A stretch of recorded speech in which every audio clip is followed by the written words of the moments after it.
What up, Panther Nation? This is our first time on YouTube. Hope you like it. And Facebook. Hey, wait. Did I say that right? Yeah, it's our first stream on YouTube in conjunction with our Facebook live stream. Welcome to the Blue Oh, and so Gold we Sports had Network. both. Yeah, it's I both didn't of them know at it the was same time. both. Thank you for tuning in into the Blue and Gold Network. Blue and Gold is now ran exclusively by Knox Central Media students, broadcasting Knox Central sports, student events, and beyond. Follow us on Facebook for more information and upcoming streams. If you are interested in advertising information for the Blue and Gold Networks, follow our Facebook page.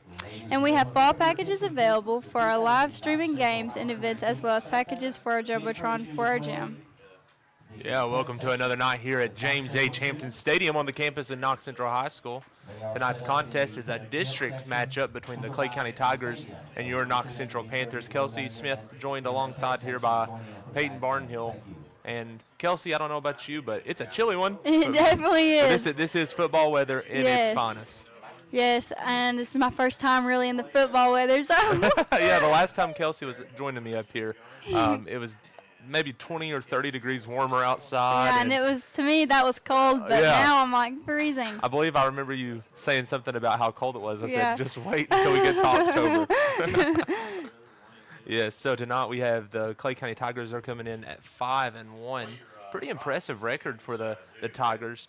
Their only loss coming to a district foe, Rockcastle, with a score of 14-0. But last week they had a very convincing district win against the McCreary Central Raiders, which the Knox Central Panthers were able to take off a couple weeks ago as well. So this should be a pretty good test to see how well these Panthers are going to be able to fare when it comes to district play, but just the rest of the 3A division. So this will be a great test for the Knox Central Panthers.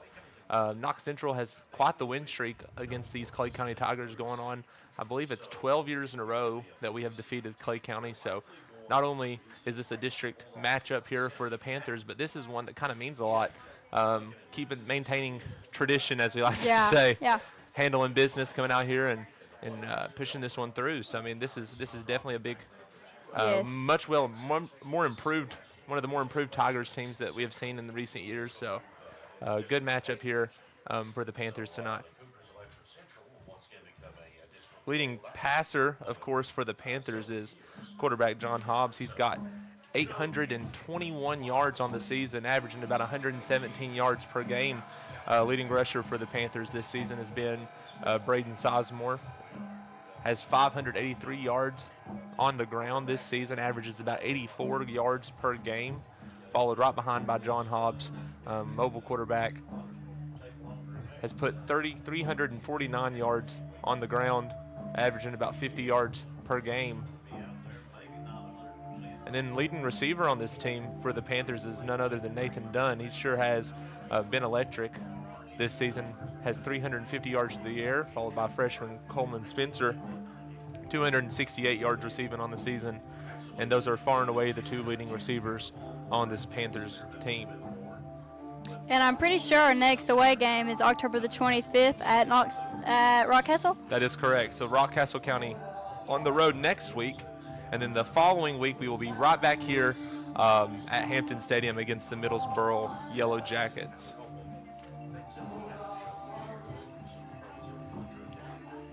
Advertising with Blue and Gold is new and improved with custom ads for every package. All this is brought to you and created by Knox Central Media students. Thank you to Blue Willow Gifts of Barville. Blue Willow is located in Parkway Plaza in Barville.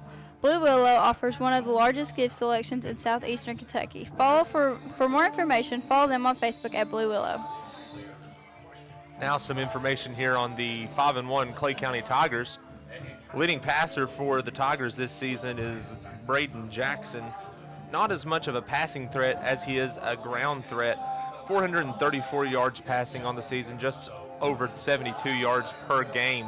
Leading rusher is Aiden Carr. He is quite the rusher indeed. He's 736 yards rushing. Will more than likely be the lead back here tonight for the Clay County Tigers. Puts up around 147 yards per game, so keep that name in mind tonight, listening for number 6, Aiden Carr.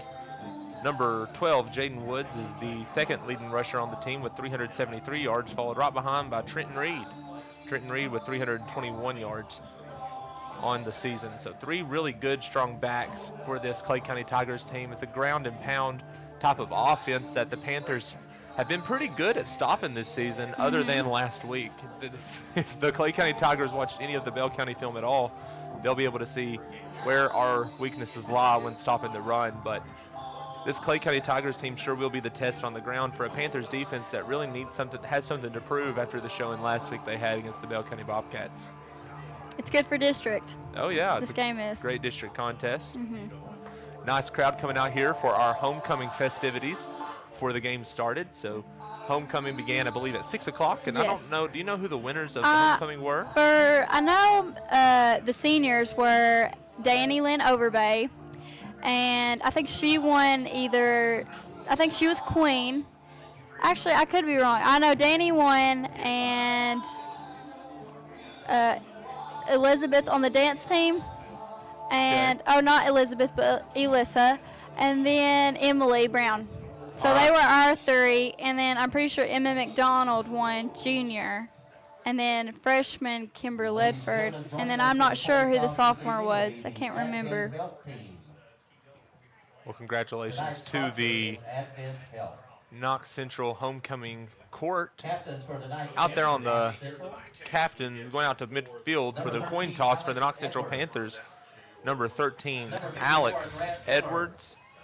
Number 54, Grant Miller. Number 75, Kayshawn Robinson. And then number 25, Waylon Frazier are the captains for your Knox Central Panthers. Going out on the field for the for the Tigers, correction. For the Tigers, number 57. Number 57, Eric Coots. Number 2, the quarterback, Braylon Jackson. Number 8, Joshua Hahn. Number 8, Joshua Hahn, and number 50, Braden Messer. So the captains are out meeting at midfield for the coin toss, and we will get who wins that coin toss here in just a second as we're waiting on the official to get that underway. Our student section is like glow theme. So they have a big sign out there that they're going to run through, and I'm pretty sure it says something like, yeah, glow. I noticed in the hallway displays, Yeah. the hallway wars that they had. Yes, we have hallway wars. Yeah. It's like, so freshman, sophomore, and junior and senior. Do you have any idea what the themes were this So year? I Or you know follow? that the seniors was glow, so Yeah. that's why the theme tonight is glow. And honestly, I'm not sure about the rest of them. Yeah, one of the more interesting traditions that Knox Central has here is hallway wars between the different classes of students here, and it's just a really cool thing to see, and they've kept it up over the years, so it's really nice to see that tradition still living on. Yes, our lunch ladies actually judge it and get to pick what their favorite is, and that's who basically wins. That's really good.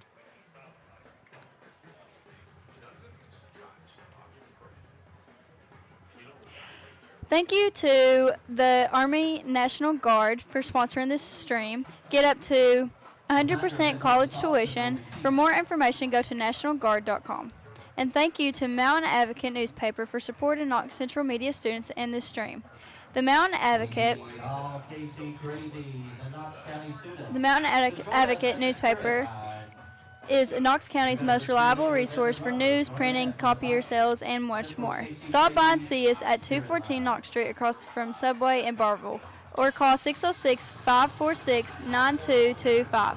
Also, them online at mountainadvocate.com. So the Clay County Tigers won the coin toss and elected to receive. A little bit unusual, but they're wanting to come out with a little bit of momentum here early against the Panthers football team. As your Knox Central Panthers are forming the spirit line, and the Panthers are lining up to come out on the field. And I love the new lights. I feel like we didn't have this last time. We did not. So they had put them up before the season, but they weren't working in their full effect. And last game against the Bell County Bobcats, they got them working, and now they're really awesome. Fight like a Panther as the Knox Central Panthers are about to run out here on the field. Embracing the pink tradition as your Panthers run out through the paper onto the field, led by number 5, John Hobbs. looking for a little more revenge after what happened last week against the Bobcats here at Hampton Stadium.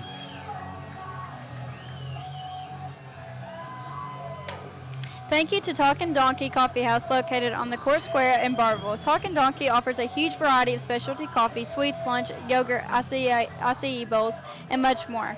Find them on Facebook at Talkin' Donkey Coffee House or call them at 606-645-2040. For more information, watch our Facebook, send us a private message, or contact Mr. Matlock at justin.matlock@knox.kyschools.us. And be sure to check our weekly newsletter in the Mountain Advocate newspaper. We submit weekly Knox Central news, sports, and more. Find more information on our Facebook about news stories from our media journalism students. Did you know that Knox Central High School is home to many clubs, organizations, and sports teams?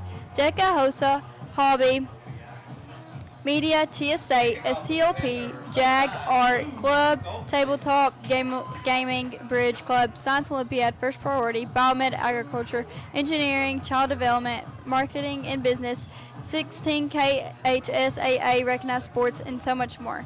There's truly something for every student at Knox Central High School. Thank you for our hardworking staff and administrators for supporting sports, clubs, and organizations. Number 9, Luke Olmstead kicking off for the Panthers. And the kick is off, and it is going to roll across the 30-yard line, across the 20. Panthers are going to be able to get back there. And it is picked up by the Tigers, not taken too far. He's going to be down near the 18-yard line. Great stop there by the Panthers to this game. That was I didn't expect the ball to keep rolling that far. I think it slipped out of that guy's hand. It went right between his legs and able to knock it down there by the Panthers. I believe that was number 8, Zach Carroll. No, that might have been Luke Olmstead with the tackle.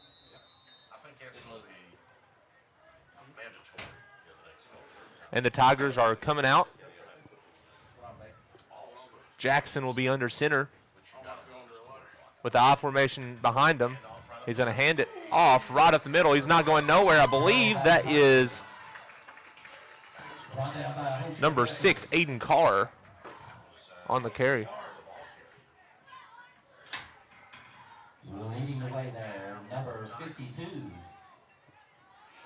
Great stop there by the Panthers defensive line, especially as Mr. Cole, PA announcer, highlighted number 52, Eli Blevins, beefing it up and getting that stop up the middle as the Tigers will stay under center.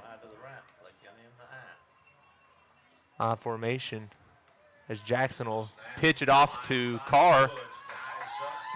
Correction, that is Woods. Jaden Woods. Doesn't get much there. It's going to bring up the 3rd down and long. Ball spotted right around the 18, 19-yard line. It's 3rd down, Panther Nation, make some noise. Panthers doing a good job so far. Yeah. This contest stopped the run, yeah. One thing that they really lacked last week was the misdirection, so it'll be interesting to see if Clay County brings that out, and what the Panthers are able to do is Jackson's going to be in the shotgun now with Reed lined up to his right. He's going to draw back, look downfield. Jackson looks, and he has a man open, but he just underthrows it. Pass was intended for number 16, Keaton Little, but that's not going to matter. It's 4th down and about 9 here for the Tigers, and it looks like the Tigers are going to bring the punt unit out. Back deep to receive this punt for the Panthers is going to be Back to receive the punt for the Panthers, number 4, Drew Alvarez.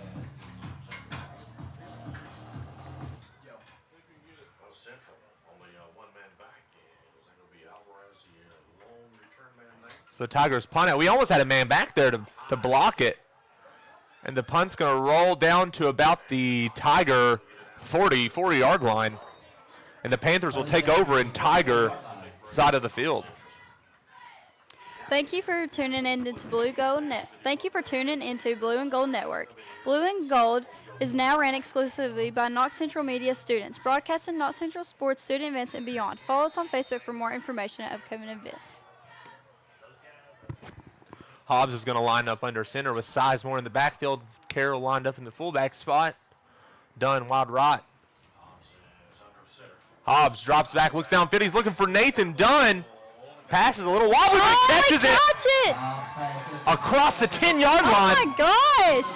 That's going to be That was awesome.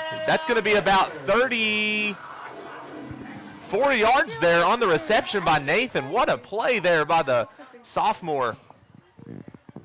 Nathan Dunn bringing That was another electric impressive. play. Yeah. I did not think that would even happen. Nathan Dunn making that happen. He found the ball up in the air. A little bit underthrown there by Hobbs, but Dunn. I thought he was a little Finds it. bit short, but then he made it there. Hobbs under center again.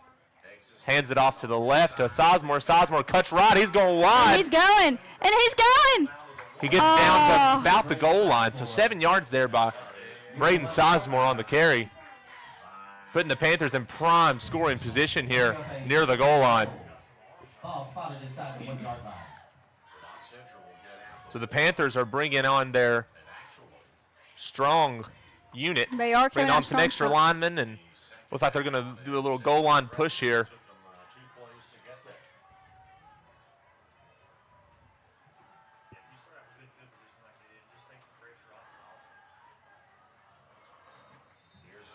Carried by number 5, Hobbs. So Hobbs carries the ball, but we do have a flag. It's going to be a false start. Flag on the play.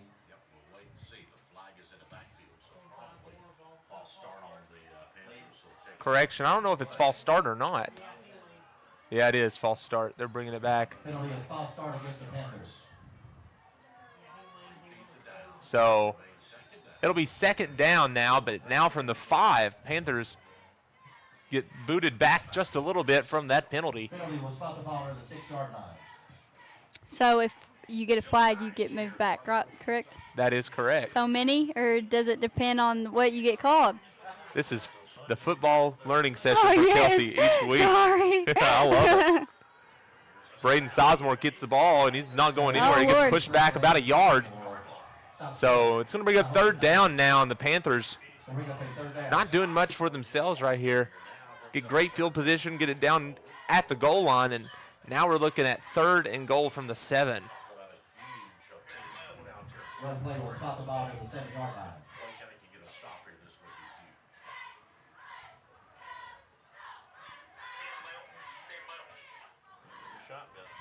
So Hobbs is under center. He pitches it out right to the Sizemore. Sizemore cuts in. He's going to get And across he's the goal line good. for the touchdown. That was Sizemore, awesome. 7 yards into the end zone for a touchdown. That'll be Braden Sizemore's, I believe that's Braden Sizemore's 7th touchdown of the That's season. pretty impressive. If you're interested in advertising information for Blue and Gold Networks, follow our Facebook page. We have fall packages available for our live streaming games, events, and as well as packages for our Jumbotron for our gym sports. Panthers are going for the 2-point conversion. Direct snap to the backfield, and it is not going anywhere. He is tackled about where he caught it at. So 2-point conversion's no good, but with about 8 minutes left here in the first quarter, your score, Knox Central 6, Clay County 0. We're going to take a short break here until the kickoff.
The 27 yard line. We are back. There. Sorry, we had a little bit of technical difficulties there coming out of the break, but we are back. So the kickoff is going to go put the ball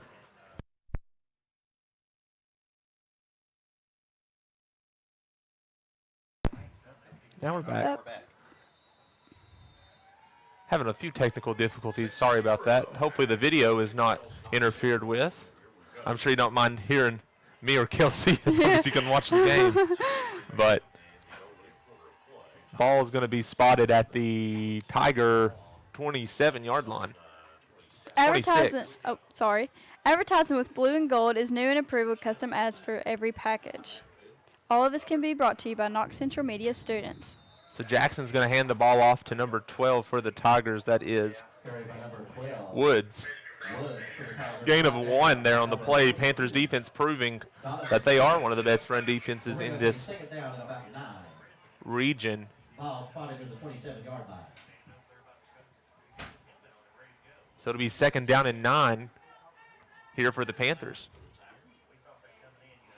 Thank you to Blue Willow Gifts of Barville. Blue Willow is located in Parkway Plaza in Barville. Blue Willow offers one of the largest gift selections in southeastern Kentucky. For more information, follow them on Facebook at Blue Willow. So Jackson's going to be in the shotgun here with Woods lined up in the backfield. He rolls out right, looks downfield for number 34, Reed. He's going to get pretty far out of bounds, and there's a flag late after the play.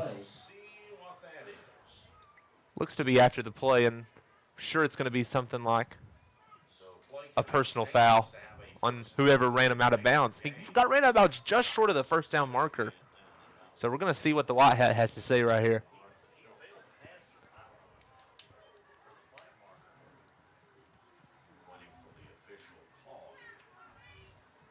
So we're waiting here for the official call here. And I'm not sure who this is going to be against. We have a personal foul against the Tigers. So the personal foul is against the Tigers. It's going to push them back 15 yards from that spot since it was after the play. So they're going to lose the down and 15 yards from that spot. It's not worth it. Not worth it. It's not worth it. That's going to bring up a 3rd down and 16 for Clay County. I'm sure it was something whenever he went out of bounds and the defender chased him out. Yeah. Someone on the sideline probably said something, and that's Yeah. probably what it was. But either way, it's 3rd and 16 now for the Tigers as they're trying to convert here on 3rd down. Not let this game get too far out of hand.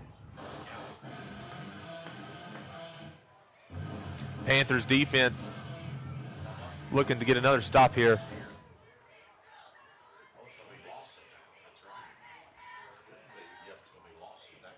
So Jackson's going to drop back, but we do have a flag before the play. It looks like to be a false start against the Tigers. So Tigers are really shooting themselves in the foot after a really nice play there on 2nd down. So what should have been 3rd and 1 is now 3rd and 21. Yeah, they're not having any luck at the moment. Yeah, all this self-inflicted wounds here for the Tigers, and the Panthers are really trying to capitalize on that. So Jackson will be dropping back in the shotgun. He's going to have 4 receivers out wide, 2 on the right, 2 on the left. So Jackson's dropping back, looks downfield for, looks to be Reed, and it is incomplete. Jackson's pass intended for number 35, Aiden Wagers. Correction, that is Aiden Wagers that was going down the post route down the field. And it is incomplete, so that's going to bring up 4th down and 21, and the Tigers are going to elect to punt the ball here.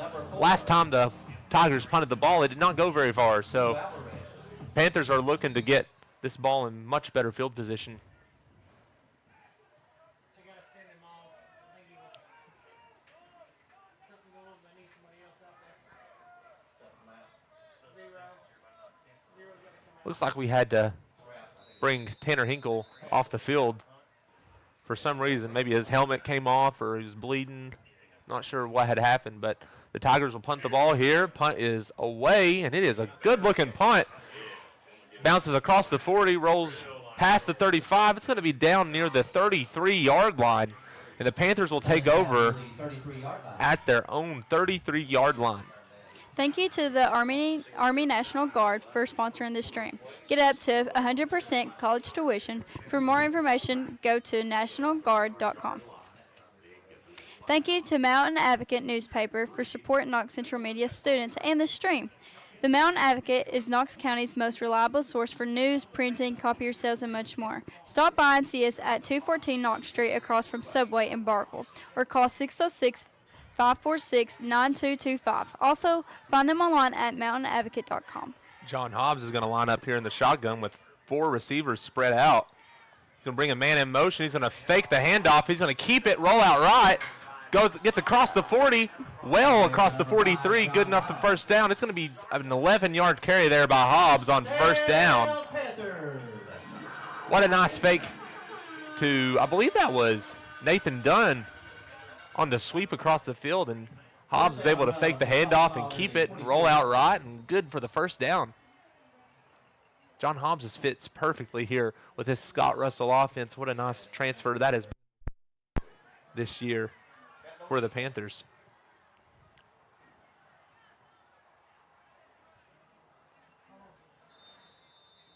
So the clock is running now. It is 1st and 10 now for the Panthers at their own 44-yard line. Looks like the Panthers are going to stay in shotgun. 2 receivers out right, 2 in the backfield, 1 out left. Hobbs gets the ball. He's going to hand it off to Sizemore. Sizemore is going to power it just a couple of yards, maybe a yard and a half, down to about the 45-yard line. So not much there, but it's going to be 2nd and 9 for the Panthers. A little bit of feistiness heading down the field. I think that was Coleman Spencer and number 12 for the Tigers. Number 12 for the Tigers, Jaden Woods. Getting a little bit feisty after the play.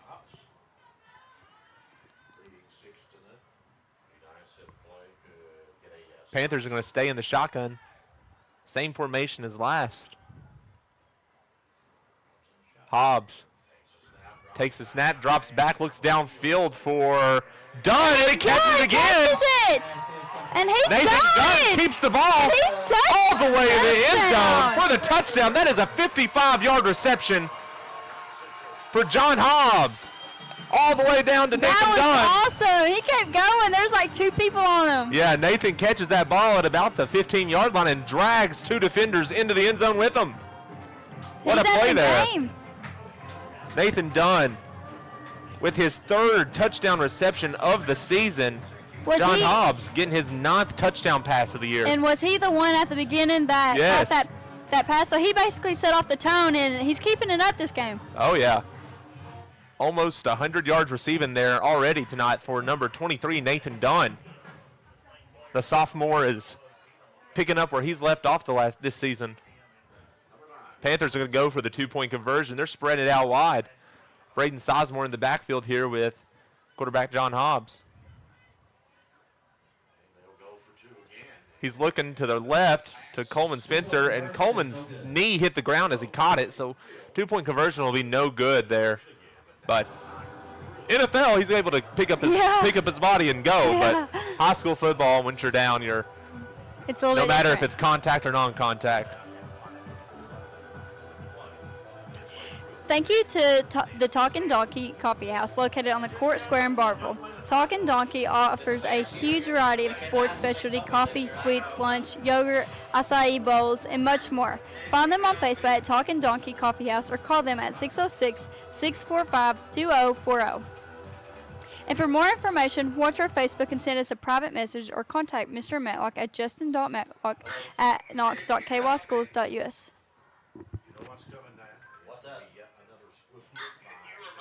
So number 9, Luke Olmstead, is going to kick off here for the Panthers. Panthers are rolling here offensively to start this game. So score is 12-0 with 5.5 minutes left in the first quarter. So just over half of the time has ran off the clock here in the first quarter. And the Panthers are already up 2 possessions over the Tigers.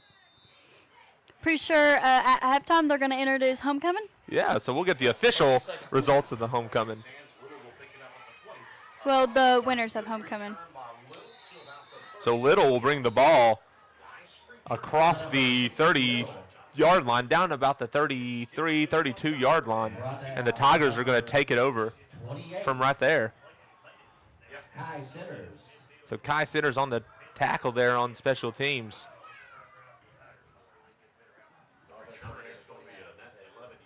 Tigers are going to run out here on the field trying to make up for what has been an abysmal start here. Panthers defense really done a good job, but what started off as a pretty good drive there for the Tigers. They kind of bit themselves in the foot with a personal foul and false start, really getting themselves in bad position. So on 1st and 10, you look to see the Tigers try to capitalize on decent field position here at the 33-yard line. Jackson be under center. He's going to hand the ball off.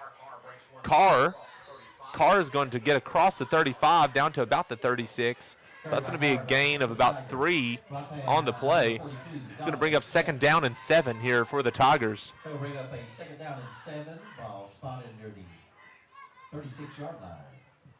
As I stated at the beginning of the broadcast, Carr is the name to watch here for the Tigers. He is their leading rusher on the season. Most of their offense runs through him.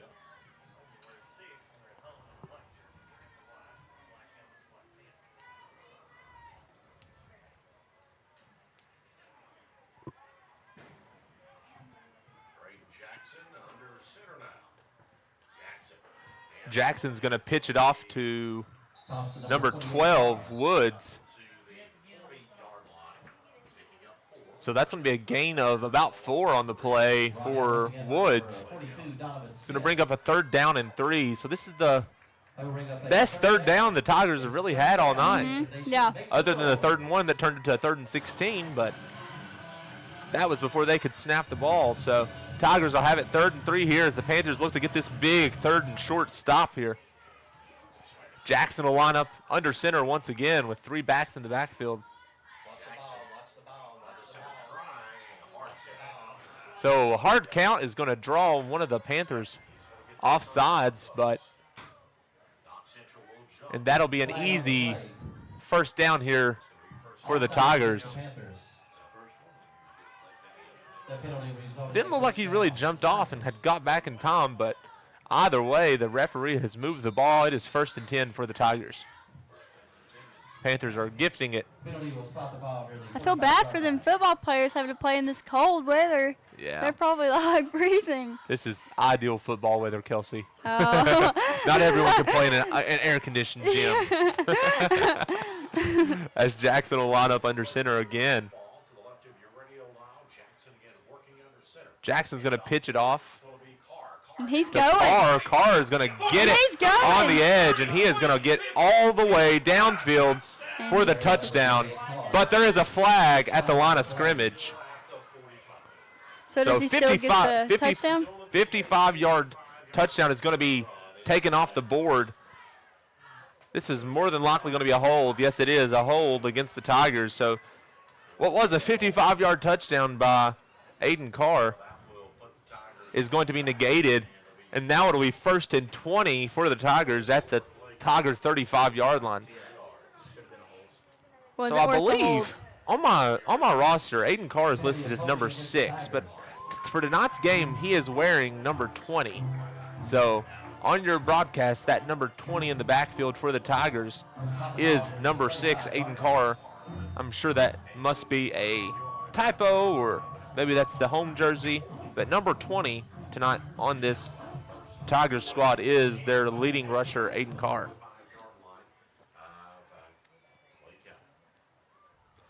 So the Tigers will once again come out on offense. Jackson's going to be in the shotgun now. One running back in the backfield. He's going to look downfield. Completed to number, Jackson's pass is complete to number 12, Woods. I believe that's Woods. Yes, it is. Number 12, Jaden Woods. It's going to be a gain of about 6 there. It's going to bring up a 2nd down and about 14. The ball's going to be spotted near the Tiger 41-yard line.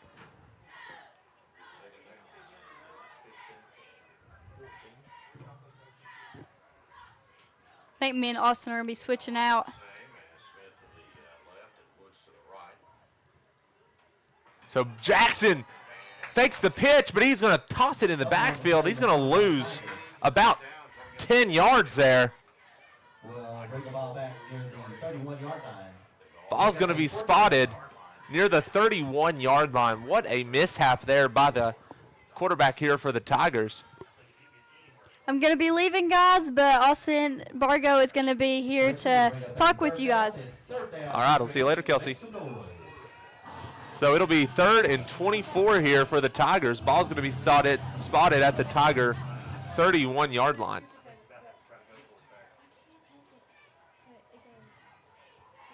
Jackson's in the shotgun. He's going to drop back, but the snap goes over his head, and Jackson's able to fall on it. Ball's going to be spotted down near the Tiger 19-yard line. What a series of misfortunate events here for the Tigers. 55-yard touchdown is scored off the first down. It is called back for a hold, and it just fell apart there. This drive just fell apart for the Tigers right there on their third possession of the game. How's it going? How's it going, Austin? It's good to see you, buddy. Good to see you. We've been playing good. So far, so good here for the Panthers. As the Tigers are punting this one away, it's going to be rolling pretty good inside the 50. It's going to get down near the Panther 42-yard line. It'll be 1st and 10. But what a series of misfortunate events there for the Tigers. Really, a lot of it self-inflicted after that. Yeah. What was a 55-yard touchdown is taken off the board, and Yeah, that's a big game changer right there, that flag. that really set it off, and the Panthers were able to capitalize there. Not have to do too much on defense, just let the Tigers inflict themselves. As Hobbs is going to line up under center. 2 backs in the backfield, done wide right. He's going to hand the ball off to Carroll. Carroll's going to get 5 yards there on the play. It's going to bring up 2nd and about 5. It's going to be spotted just shy of the 47-yard line. So it's really about 2nd and 6. Nice run there by the fullback, Carroll. Hobbs brings the play. He's going to line up back under center. Dunn's going to shift over to the left side now.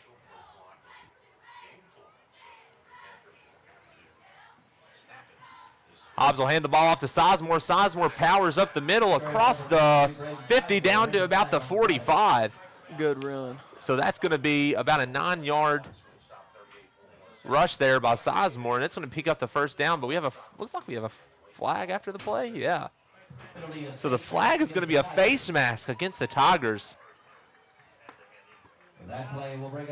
So what's already a first down is going to get yardage added to it. Panthers are going to get the ball down to about the Tiger 40-yard line. So 1st and 10 for the Panthers. So the Panthers will have to run at least one more play here before the first quarter comes to an end, and Hobbs is going to line up under center. Same formation we've been in. Hobbs hands the ball off to Sizemore. Sizemore runs to the right, gets on the edge, and he's going to get down to about the Tiger 34-yard line. So that's going to be a gain of about 6 on the play. It's going to bring up 2nd and 4, and that's going to bring us to the end of the first quarter. Your score after one quarter, Knox Central 12,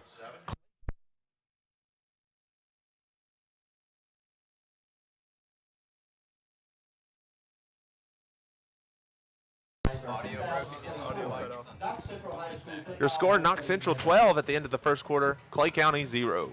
We'll take a break here and be back at the beginning of the second quarter.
Panthers are going to start off 2nd and 4 here.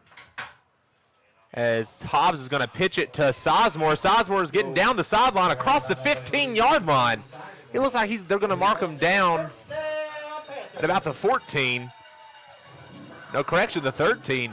So Sizemore with the big run to start that play. It's a little over 20 yards on that run.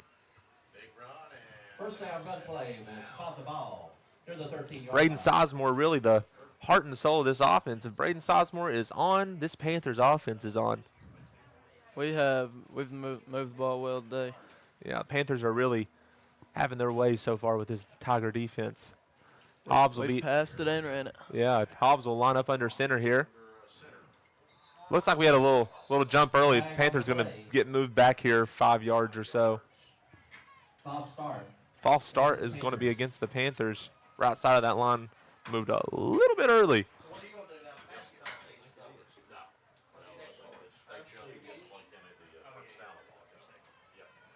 It's probably the first penalty we've had on offense. Yeah, first flag that our offense has had to. Well, we had a false start on the 1 Yeah, yard false line. start. I would say false start on the 1 yard line.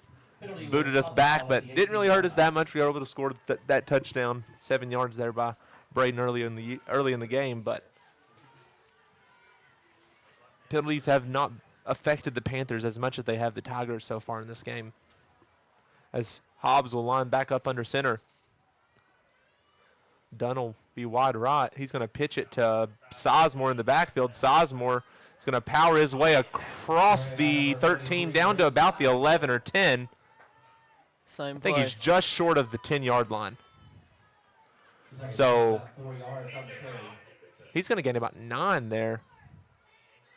And bring up 2nd down at about 7. Looks like we might have an injured Tiger on the field after the play.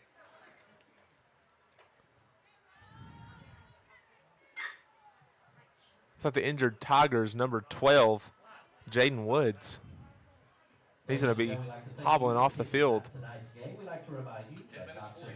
Woods, one of the better players offensively and defensively for this Tigers team. So, sure, Tiger Nation really hopes he gets back out here on the field and able to finish this one out and play the rest of the season as the clock is start. Clock will roll. Hobbs will line back up under center. Same formation we've been on this entire drive. Hobbs will fake the pitch to Sizemore. He's got 2 receivers wide right, and it looks like he's got Olmstead into the end zone for the touchdown. Freshman Luke Olmstead with his first career high school touchdown. However, that is going to be negated off the board. There is a flag on the play. Man. So the flag is going to be a holding against the Panthers. What a beautiful play. That's a great play. Designed. You go to the left both times on that drive, and on that touchdown you roll out right. And Olmstead was wide open in the end zone, but that's going to get booted back to about the 20-yard line. It's 2nd and 16 for the Panthers.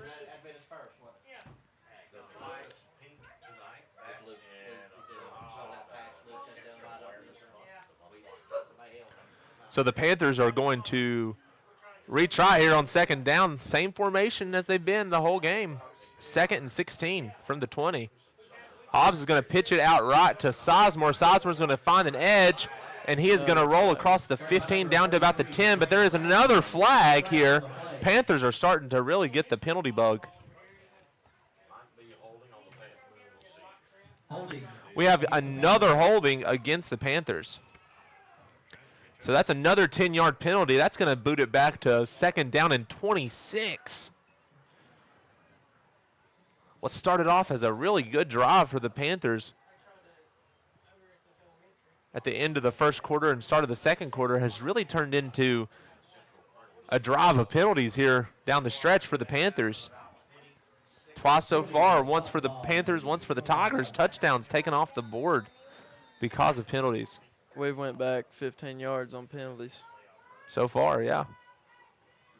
This one here most likely will No, we went back 2 holdings. That's 20.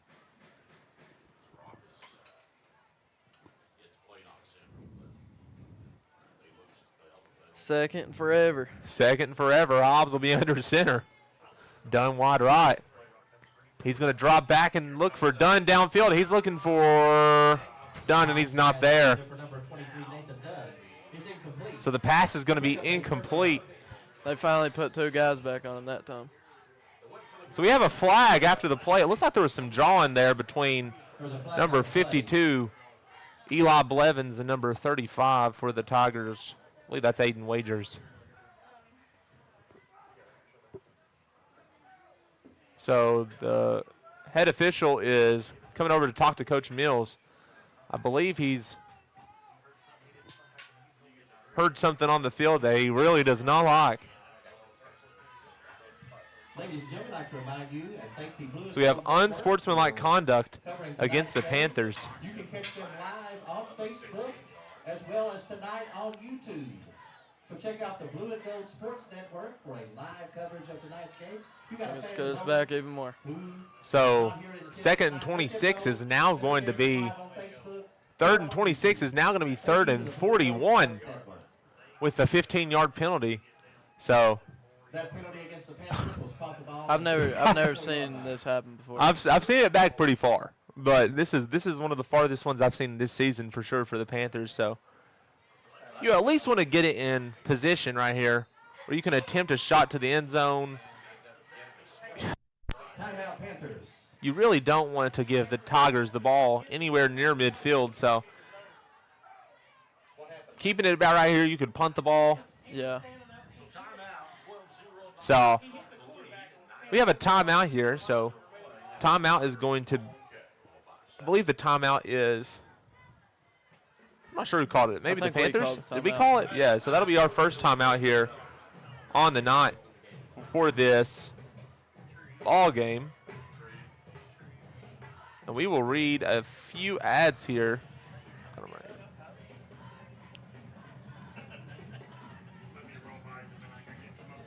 Did you know that Knox Central High School is home to many clubs, organizations, and sports teams?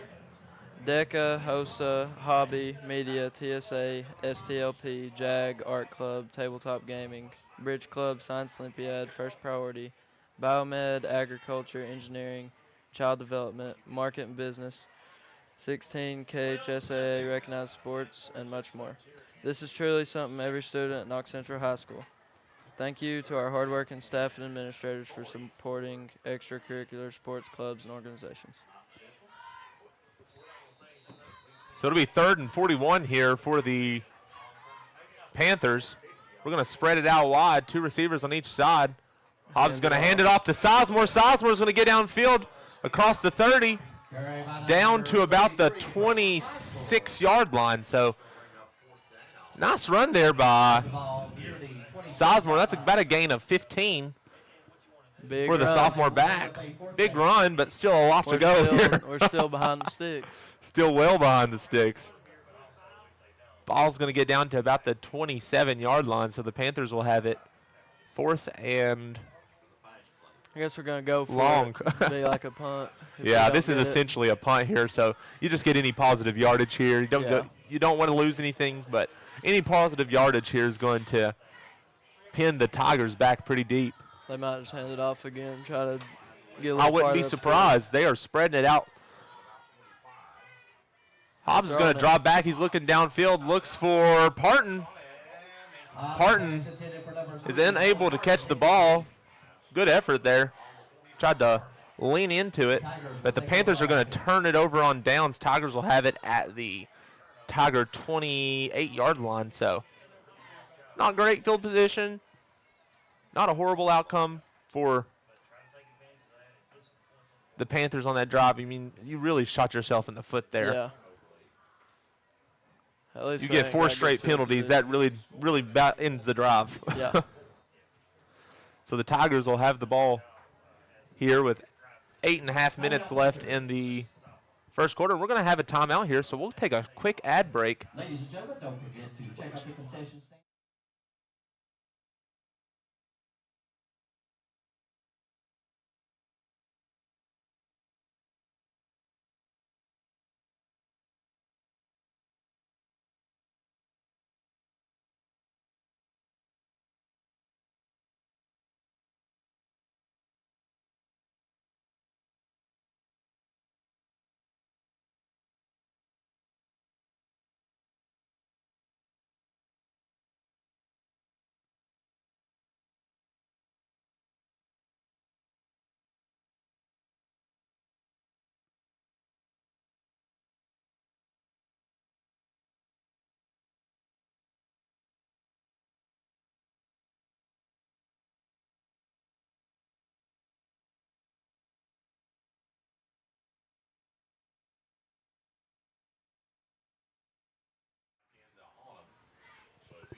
So the Tigers are going to come out here now after the turnover on downs, 1st and 10 from the Panther 28-yard line.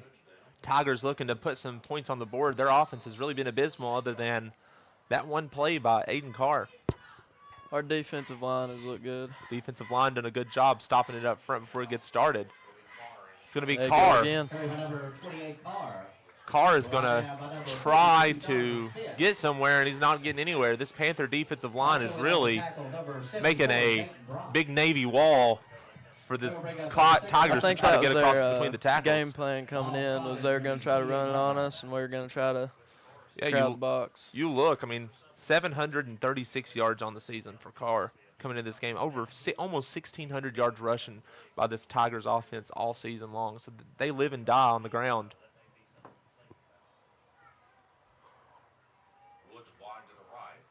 Jackson is going to be in the shotgun here. He's going to look downfield. He's looking for number 12, Woods. Pass is going to be complete. It's going to get down to about the 33-yard line. Gain of 5 on the play.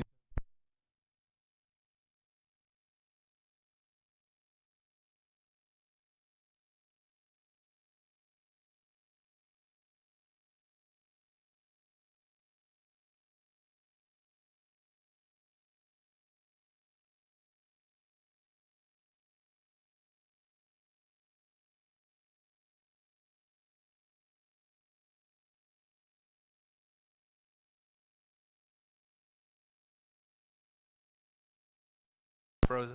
There we go. I don't know why it does this. 3rd and 5 as Jackson's going to drop back here. Looks downfield.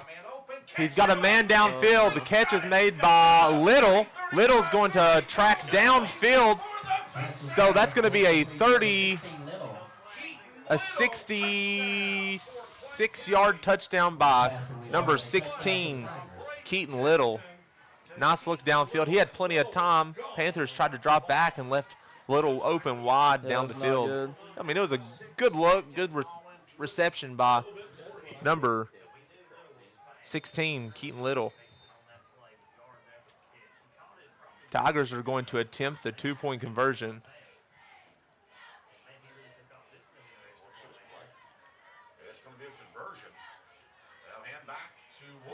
And Woods, what a nice trick play there for the 2-point conversion.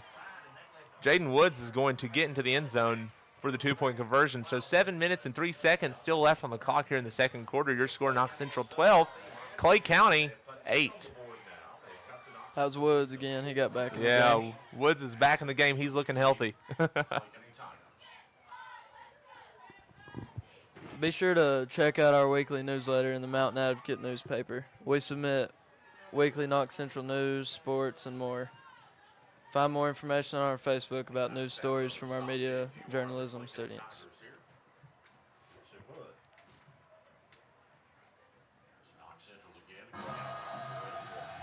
Thank you to Blue Willow Gifts of Barberville. Blue Willow is located in the Parkway Plaza in Barberville. Blue Willow offers one of the largest gift selections in southeastern Kentucky. For more information, follow them on Facebook at Blue Willow. Thank you to the Army National Guard for sponsoring this stream. Get up to 100% college tuition. For more information, go to nationalguard.com. The Tigers are going to kick this one off here to the Panthers. Back deep to receive for the Panthers. Looks to be number 23, Nathan Dunn, and number 4, Drew Alvarez. I'd like to see us return a kick. It would be nice. We've not seen one this season. And both of those back deep for the Panthers have that potential. You even got some on that second line there that definitely could as well.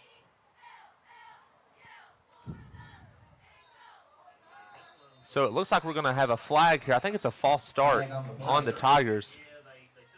Jumped a little bit too early. Yeah, you don't see that a lot. It's one of the rarest penalties you'll see in football these days, but it's out there, still happens, and there's a reason for it. So that's going to boot the Tigers back 5 yards on the kickoff. We're going to be kicking off from the 35 now instead. Still back deep to return the kick for the Panthers, Dunn and Alvarez.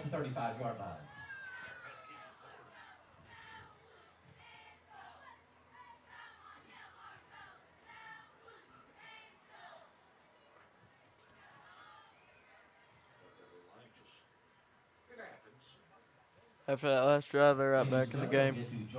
After them flags, and they go score. Now it's a 4-point game. Oh, yeah. Penalties have really affected it, and, explosive plays have really had an impact in this game, too. A lot of the touchdowns, 2 of them at least, one on each side, has been off of a big explosive play. As the Tigers kick this one off, and it's going to be picked up by number 20. I believe that's Evan Hubbard. It was a good return. Nice return by Hubbard. It's going to get down to about the 45-yard line. Panthers going to take over with pretty good field position here to start this drive. Panthers offense has looked really solid in this game so far. Their last drive was absolutely atrocious, and it wasn't anything about their offense. It was about those flags, those penalty flags. That really did everything to destroy the momentum the Panthers had on offense so far in this game. So Hobbs is going to come back under center. Same formation. Same formation that has worked pretty good against this Tigers defense. He's going to hand it off to Sizemore on the left side. Sizemore's going to power his way for just about 4 yards. So it's going to bring up a 2nd down and 6, just short of the 50-yard line. It's going to be marked right about the 49, the Panther 49-yard line. Sizemore doing what he can.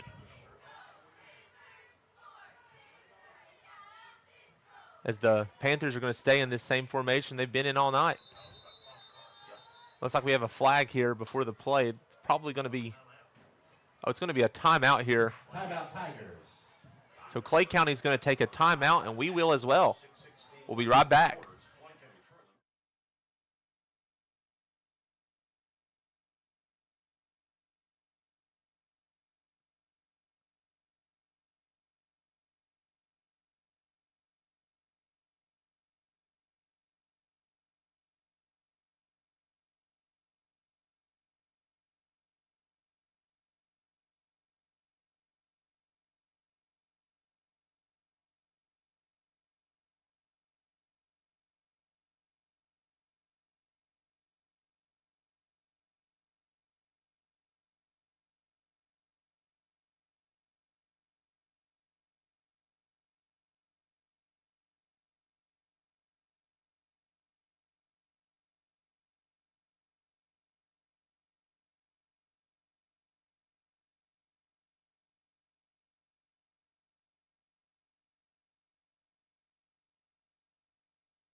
Panthers are about to come back here on 2nd down and 6 after the timeout. Hobbs is going to be in the shotgun now with 3 receivers spread right. One to the left. He's looking for Dunn. Dunn has the ball on the flat, and he is going to be tackled just short of the 1st down, gain of 4. He's going to be marked at the Tiger 47-yard line. Nice little play there. Didn't get the blocks he wanted downfield, so it's going to be a 4-yard gain. 3rd and short. Panthers love having the ball 3rd and short. This has Braden Sizemore written all over it. Hopefully we can get him in open space.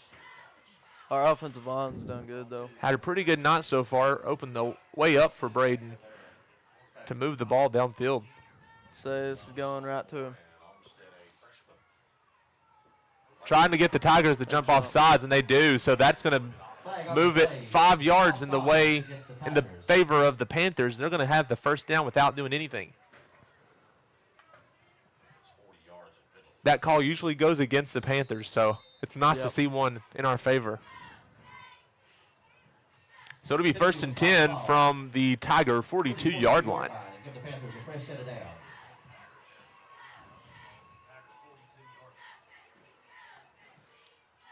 Panthers are going to march out here. Hobbs looks to be staying in the shotgun. Sizemore's going to line up right beside of him. He's going to have a receiver spread on each side and tight ends on the line. Sizemore gets the ball in the shotgun. He's going to try to maneuver around, and he's going to end up going nowhere. Nice job there by the Tigers' defensive line. Nowhere, like you're saying, Austin, nowhere really to go for Sizemore there. Tigers are swarming. Ball spotted once again near the 43-yard line. So looks to be a loss of maybe half of a yard or so. So it'll be 2nd and about 11 here for the Panthers. Going to stay in the shotgun.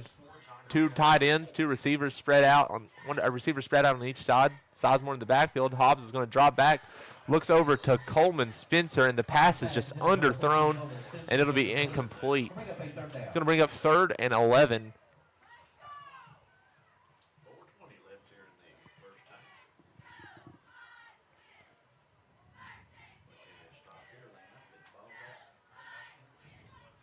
Be nice to convert here, keep them from getting the ball back for So the halftime. Panthers really don't want to. I mean, only a 4-point lead here for the Panthers down towards the end of the 2nd quarter. So you really want to keep the ball out of the hands of the Tigers before the half. Hobbs pass is complete to Spencer. He's going to get it down to about the 35-yard line. So that was a pretty nice reception there. Gain of about 7 for the freshman receiver. I think we're going to go for it. And they're going to go for it. This is a 4th and 3 here for the Panthers. This is the kind of field position that you really have to go for it. You're pretty deep into Tiger territory now, so feel pretty comfortable with your offense on 4th and 3 here. And if you don't convert here, your defense has played pretty solid other than one blown play in coverage. So Coach Mills has all the faith in the world in his defense to go for it and offense to go for it. Hobbs is in the shotgun. 3 receivers to the right, 1 to the left.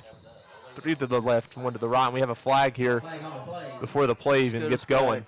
It's going to be a false start. One of the receivers, I'm not sure which one, but one of the receivers had a little early movement there. So penalty is going to bop the Panthers in the butt once again. It's going to move the ball back. It's going to make it 4th and 8. Ball's going to be spotted at the 40-yard line after that penalty. And the Panthers are still going to go for it. Same formation they had just a second ago. 3 receivers out left, 1 out right. Sizemore lines up in the backfield right beside of Hobbs. And the snap is going to get right behind him. What a horrible play there. And Hobbs is going to be brought down at the Panther 30-yard line. That could not have went worse for this Panthers team. What a horrible turn of events here for the Panthers. I don't know if we just weren't ready for the snap. I'm not sure what happened there. It looked like Hobbs was not even ready for it. The snap came a little bit early.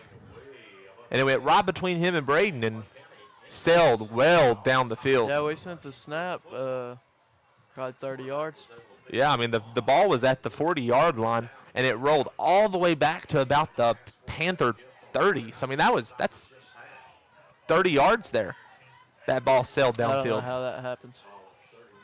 Could not have been worse there for the Panthers, but the Panthers' defense will try to come out here and prevent the Tigers from scoring before the half. Jackson's going to line up in the shotgun for the Tigers. There's a flag. We do have a flag, and I believe it's going to be a late substitution. The Tigers left the huddle with 12 men in the huddle.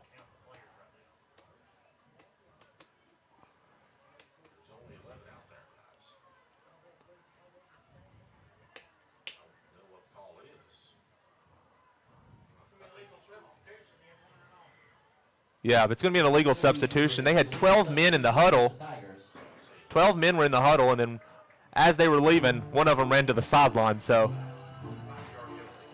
kind of an inconvenient penalty there for the Tigers as something falls from the top of the press box. Not sure what that was. Somebody's phone. I believe it came from up top.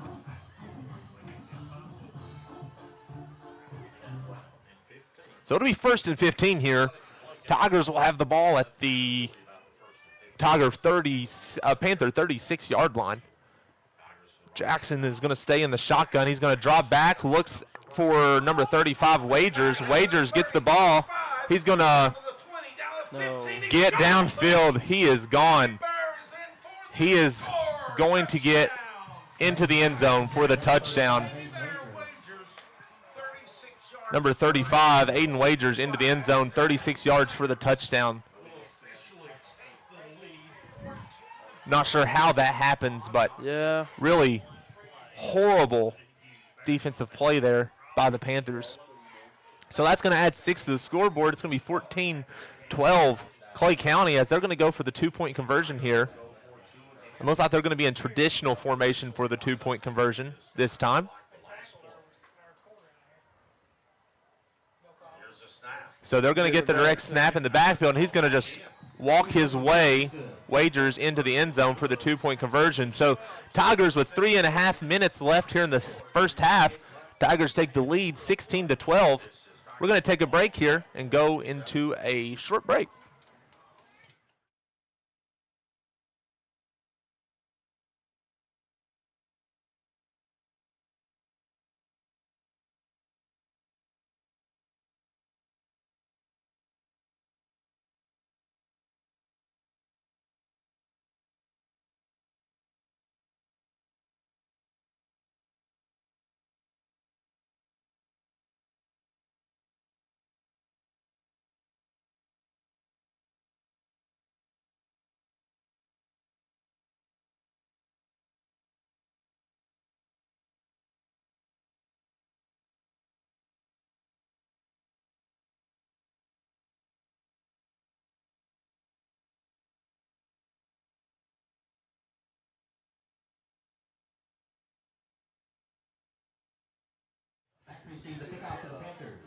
Tigers will kick it off after scoring that 36-yard touchdown by number 35, Aiden Wagers. Just talking about that, I mean, he was untouched for From 40 yards. most of that play. I mean, I don't know if he hurdled one, and that might have been the only contact Yeah, made he had to make one move. by Wagers, and he's kicking this one off here for the Tigers. So Wagers kicks it off, and it's going to go out of bounds, and that's going to draw a flag.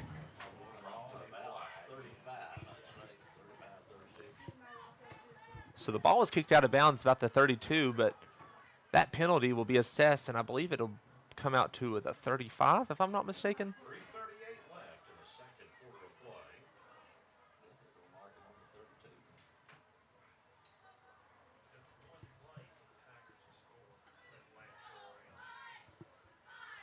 Did they not scoot it up for a flag? They will. They're marking it right there at the 32 or 33 yard line, but that penalty will put it at about the 35, if I'm not mistaken. I believe that's what the rule says. Not sure why it matters. Yeah, that's going to be a 5-yard penalty from that spot is what they were doing. So the ball's going to now be spotted at the 37-yard line. Panthers are in their heavy formation with one receiver out right. He's going to hand it off to Carroll. Carroll's going to take it across the 40, so gain of 3 is going to make it a second down and about 7. Ball's going to be right around the 41-yard line. So the Panthers are We've looking about to got a score here. Yeah, I mean, this is the moment right here that Panthers have to go into the half with a score. I mean, I know we get the ball back, but you cannot let this Tigers team take momentum into the locker room at halftime. Especially after being up 12-0. Yeah. So Hobbs is going to hand the ball off to Sizemore. Sizemore tries to get off the right side, and he gets just past the 41 down to about the 42. So gain of 1 there is going to bring up a third down and about 5. Ball spotted near the 42-yard line.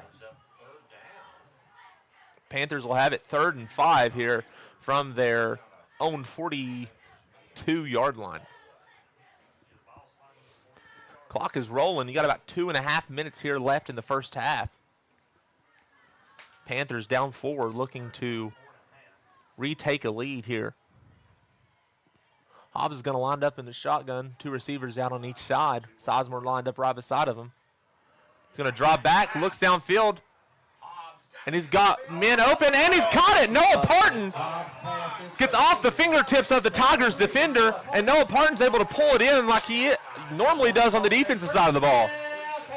So Parton's able to receive it, and he's going to get the first down.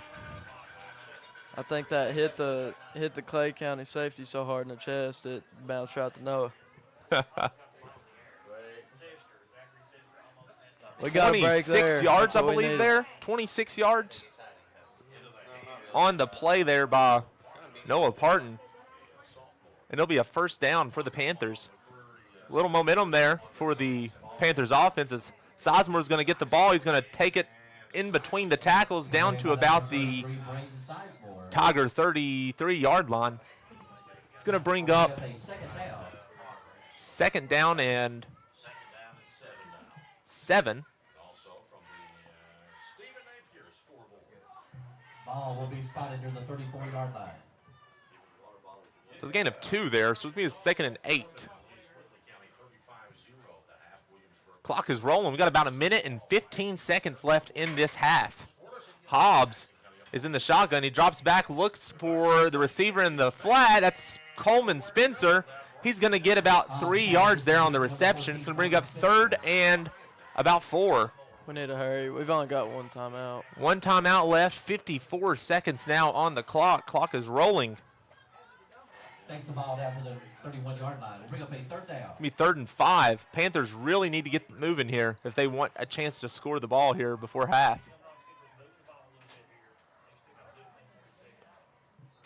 Hobbs is going to drop back, but we do have a whistle blown. I think we have a false start here against the Panthers. So that's going to push us back 5 yards, but the clock is going to roll on the ref's whistle here after this penalty. So 3rd and 10 here with 36 seconds left in this game, in this half. Panthers are down 4.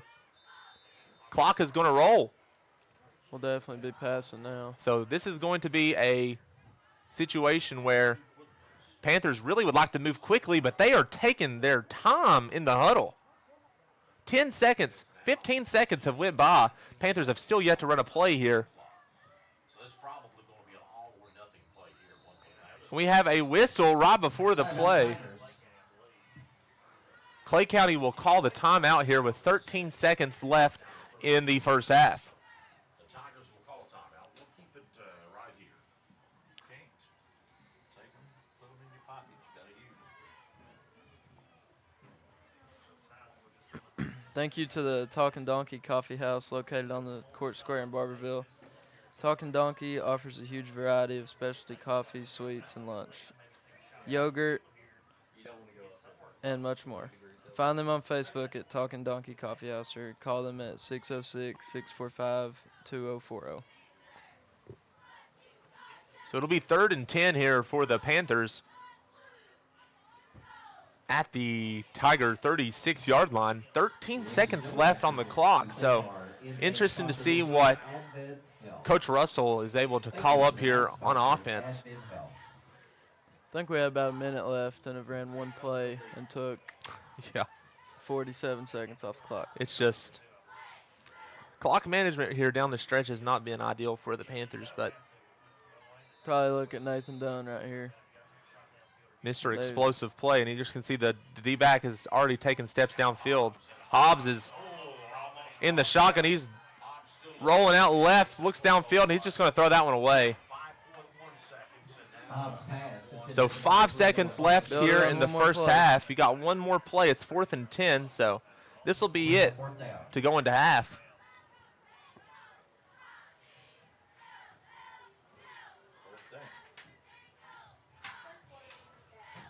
So 4th down here from the Tiger 36-yard line.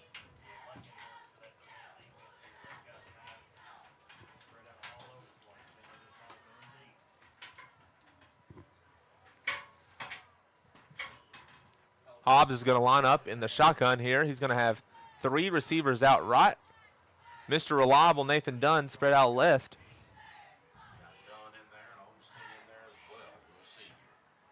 Hobbs is going to drop back. He's looking downfield. He's just going to toss it out to Dunn. And it's going to go over his fingertips and that will leave half of a second on the clock here before the half. So the Tigers are going to get the ball with half of a second here, and Now on they'll their get last their one play. on their last possession, they scored with one play. So you look to see if the Tigers are going to call something up here to try to score, or if they just take a knee to go to the half. All the momentum is pointing in the direction of Manchester at this moment.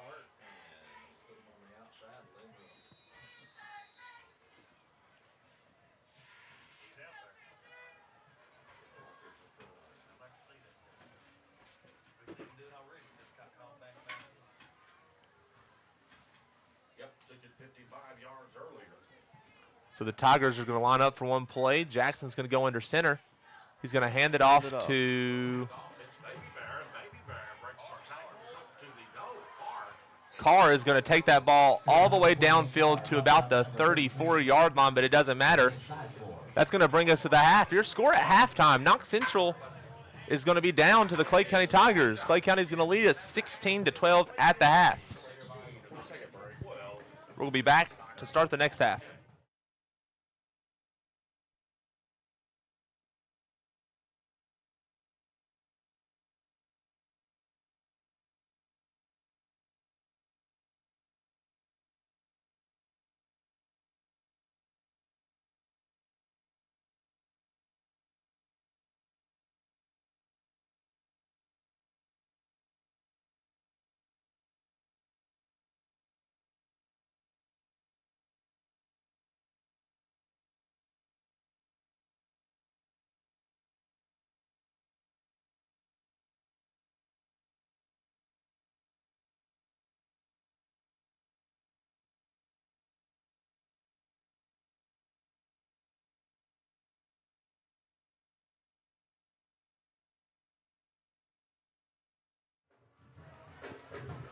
Welcome back, Panther Nation. This is Mr. Matlock, media teacher, hardly ever on the stream, but we're here for a halftime interview with our JAG specialist at Knox Central High School, Travis Mills, Mr. Mills. They got some really cool JAG stuff coming up, so tell us a little bit about it. You're going to see the dance team on the screen right now. Unfortunately, we cannot play their musical track because of copyright, but you can check them out, listen in our interview. But Travis, go ahead and give us an introduction. Tell us about JAG. What is it? For those that don't know, give us some updates. Okay, so yeah, my name is Travis Mills. I'm the JAG specialist at Knox Central High School. So JAG is pretty new. We're going into year 2 of it right now. So JAG stands for Jobs for America's Graduates. So my job is to help with that transition of students that are graduating to either the workforce or to the college or military route. So what we do is work on resumes, we work on interview skills, work within the community. How can we create better citizens overall? I think that's a goal that all schools should try to achieve, and JAG does that. Some of the stuff we have coming up, though, is one of our big community service projects, Stuff-A-Bus, on November 7th here at Knox Central High School. We're going to have a bus parked up at the field house, and we are asking the community here in Knox County, and if you're in Corbin or London, Bell County, anywhere you want to come to and you want to deliver food, that is completely fine. Our goal is to stuff that bus full of food, non-perishables, for families in our community for Thanksgiving, to see if we can help them have a good holiday season for those who, can't do it on their own. Nice. A lot in there. So JAG is new again, kind of new. This is year 2. JAG was at Knox Central High School years ago, probably in the beginning of this building here, so maybe, 15, 16 years ago. Yep. Was away for a long time, just made the return last year, so this is year 2 with our JAG program. And, you guys have a lot of cool stuff. Just like he said, these preparing students, and the Stuff-A-Bus was a big success. So do you guys have a number or an idea? I mean, you brought in a ton of food last year, and I know it went out to local churches and was delivered, a lot of it, and available for Thanksgiving and Christmas meals from churches. So kind of, what was your turnout last year, and then kind of what are you hoping for this year? So we filled the bus pretty full. We were able to feed around 50 families, which is wild. You hear of a lot of outreaches, and they'll hit maybe 10, 12 families, but hitting 50 families with a box full of food, something that will last even longer than Thanksgiving. We had enough food to probably honestly feed 75 plus families, but we overloaded those 50 families. We blessed them the best we could. Speaking of more involvement with our community, I was speaking with Mr. Frost about possibly getting some job shadowing for our seniors to leave once a week to go out to a business to try to get some experience under their belt. Because when these kids leave here at Knox Central, a lot of these jobs say, "What's your experience?" And they don't have they don't get that the job. opportunity. Yeah. Some of them don't get to. So we're trying to help them get what they can before they leave here. Well, if you're interested, if you're a community member that owns a business, or you have the means to do that, JAG is always looking for partners, right? I know with sponsorships and donations, but also, the JAG classrooms in our hallway at Medium, we see various speakers come in from businesses and colleges and different things, and you're always looking for partners, right, to come in and always. join. And if you're a business here, or you have some sort of leadership, or you have a story to tell that could help you and benefit these kids, contact me, get in touch with me or the school, or Mr. Matlock, and just let me know, and we'll be glad to bring you into the classroom, let you speak to the students, to share your story, share your testimony, share what your business does, get these kids involved, and maybe spark some interest if these kids are lost and what they want to do after high school. One thing you may not know about JAG is you actually have officer positions. So it's kind of different than your traditional classroom. There's officer positions for your members, which is elected by JAG members, correct? Yeah, and so a lot of our election process is they sit down with an interview, because something we like to push in JAG is being able to sit down in front of people and kind of push your limits. Get to do an interview, speak with people that you're not used to maybe seeing. And we have a president, vice president, and then we have multiple vice presidents of like departments of like social media, digital media, community service, fundraising, treasurer.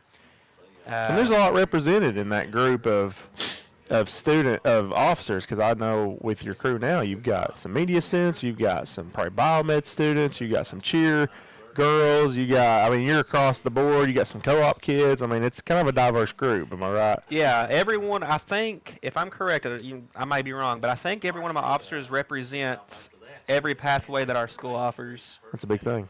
It's a big deal. We want to outreach to as many as we can. I know I have a cap limit of 65 total. That's the amount JAG can have, but we want to get as many as we can in there, especially if you don't know what you want to do after high school. Come speak with me, even if you're not in JAG. Maybe we can get you in there next year or after Christmas to help you it's figure that available. out. And I think, too, students, we were students way back when. I graduated in 12, and you graduated in 13 from Knox Central. And it was good then, but there's so many more opportunities now for students to get involved with college scholarships, just information out there, different colleges, but then also the job force. But if you're a student or if you're a parent listening and you have a student looking into, don't really know what they want to do, JAG's a good place to start, because they're going to get information about college not only, but also the job force. I know you had a couple guys from KU last week, is that right? And you had a couple people from the Army this week. So it isn't only college visits. They're getting, local businesses coming in. Yep. And like you said, those students on the officer list is, they're from every area of the school, so it's a good home. Yeah, something we really strive to do in JAG is we preach leadership. Yeah. That's one of the things we start off with, and it's kind of slow starting off in the classroom. The kids are like, what more do we do? And I said, well, just wait. Now this month we've started doing resumes and job research. We're going to conduct some mock interviews and learn how to make phone calls to people you're not comfortable making. A lot of these kids are even scared to go to restaurants and order their own food. You'd be surprised. Yeah. And I think COVID had a lot to do with, and we're seeing still, we'll see those effects forever, but I think just public speaking and confidence and self-esteem and all that good stuff, it's a big deal, seeing students. It's nice to see a student, and a lot of times that's from JAG, it's confident speaking, or they don't care to present, or like you said, they're fine to go out and order their own food or, drop a letter in the mail. They got their own voice, so that's always nice. And if you're a parent or guardian, if you're even a student at the middle school level and you might be interested in doing JAG when you come here, I will be at the middle school in December. I don't have a date yet, but I will be there to speak with 8th graders and 7th graders, hopefully, Soon, to spread the word of JAG and get them involved. My first year here, we had 3 freshmen, and this year I think we have about 15 or 17 freshmen. So it was a big jump, and we need that. We need to continue to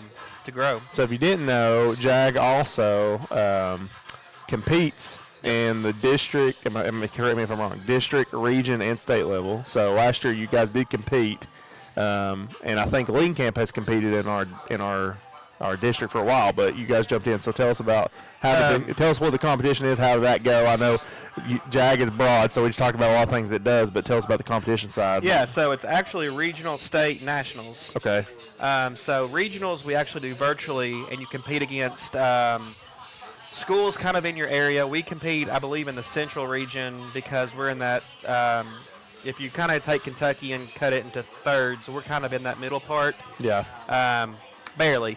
So we compete in the central division, and from public speaking to making a business plan to doing an academic team like a Knowledge Bowl to doing It's a lot of hands-on or on-demand. Yeah, a lot of team. There's a lot of team events, single events, and chapter events. And for those who don't know, a chapter event is where every single person in the chapter is involved, not just officers, students. That's from creating videos to developing a scrapbook. And once you compete at the regional level, if you win here, if you get top 3, you go to the state level in Lexington and compete against all the schools in Kentucky. And that was fun. You guys did get to do that. We did that. Well, you guys placed in, correct me if I'm wrong again, so you placed first in on-demand video, is that right? In our region, we placed first in our video. And then at the state level, we got second. And then number 1 in T-shirt design. T-shirt design, Selma Grauhick.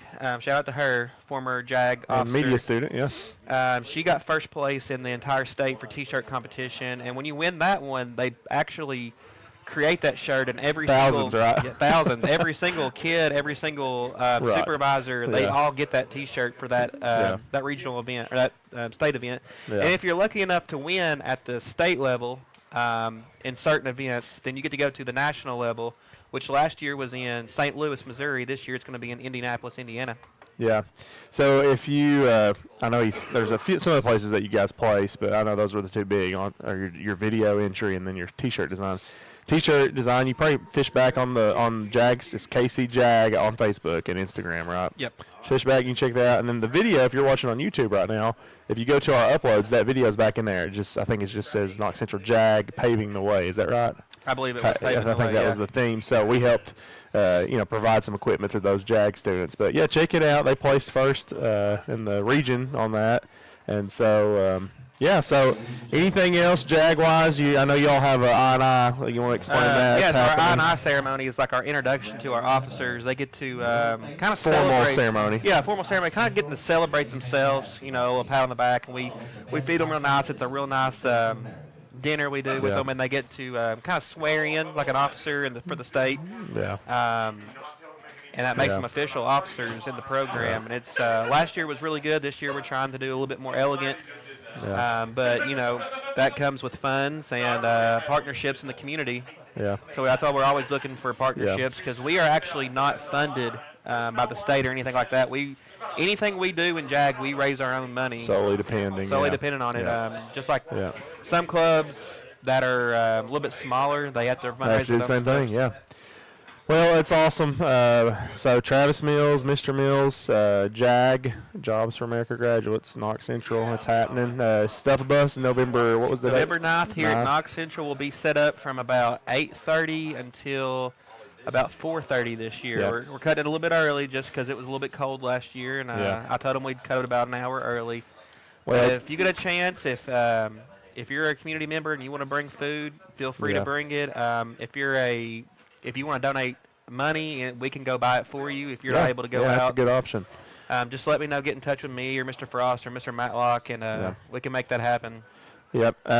Okay, so Stuff Bus, watch our Facebook. It'll be on Knox Central's Facebook. Also the JAG, like I said, KC Jag on Facebook and Instagram. But support them. Thanks for tuning in. Thanks for being here for the interview. Our new Travis. hashtag this year is building a brighter future. Building a brighter future. And keep an eye out. Like, they're going to start their competitions the next month, two months or so around wintertime. So thankful for Jag. And like I said, if you're interested in any support or sponsorship or donation or just more information, get with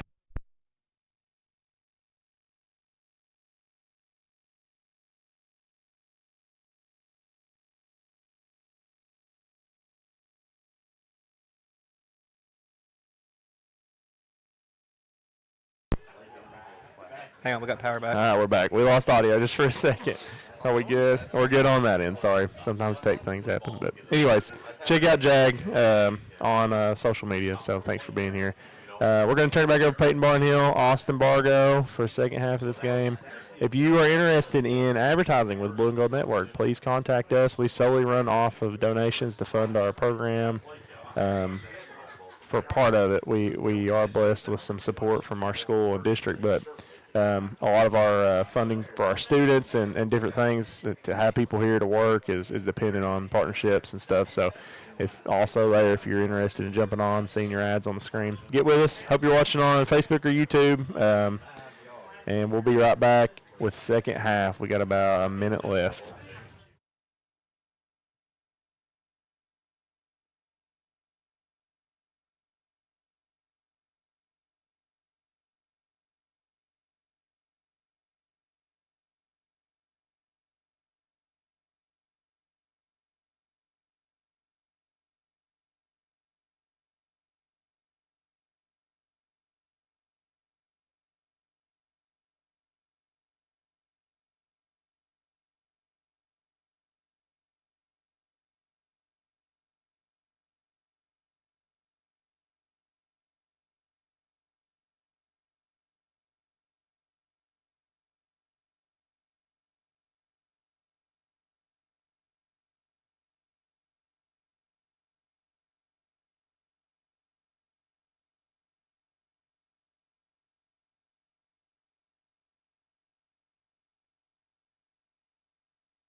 About to pick up here to start the second half. Knox Central's going to get the ball to start the half. Tigers won the coin toss at the beginning of the game and elected to receive, so the Panthers are going to benefit here and get their first chance to kind of answer after what started off as a really good game for the Panthers. They were able to move the ball downfield, play pretty clean football, and by the time the second quarter rolls around, you really see a different side, just unclean and really undisciplined football here for the Panthers. Another thing is our extra points and 2-point conversions. They've had both of theirs convert, and we ain't got one. It would be a tie game. 2-point conversions are the We've difference both got right now in two the game. touchdowns, and we're down 4. Yep. It's been a story definitely of two different halves of football so far, honestly. Excellent defense, excellent offensive production, and then just self-inflicted wounds and loss of momentum. And the Tigers are coming into this half with all the momentum from the second quarter. But the Panthers look to change that. It's going to be Alvarez picking up the ball. He's going to get it across the 30. He's going to come down right about the 31-yard line. So the Panthers will have it 1st and 10 from their own 31 to start the half.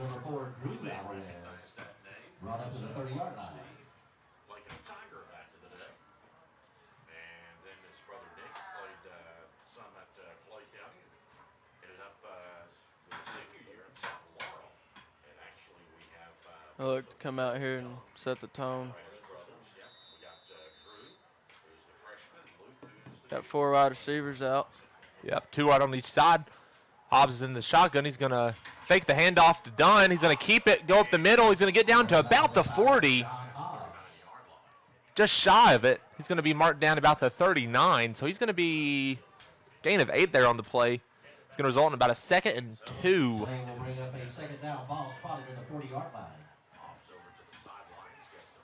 They're going to put the ball right outside of the 40, hugging the line as Hobbs comes in with the play call.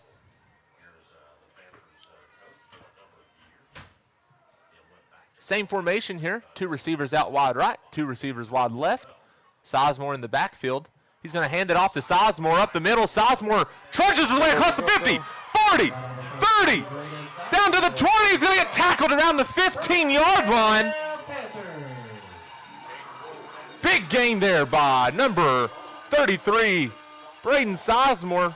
They're going to mark him down near the 13-yard line. 1st and 10 for the Panthers. What a play there to get us started in this second half by number 33, Braden Sizemore. That's exactly what we needed.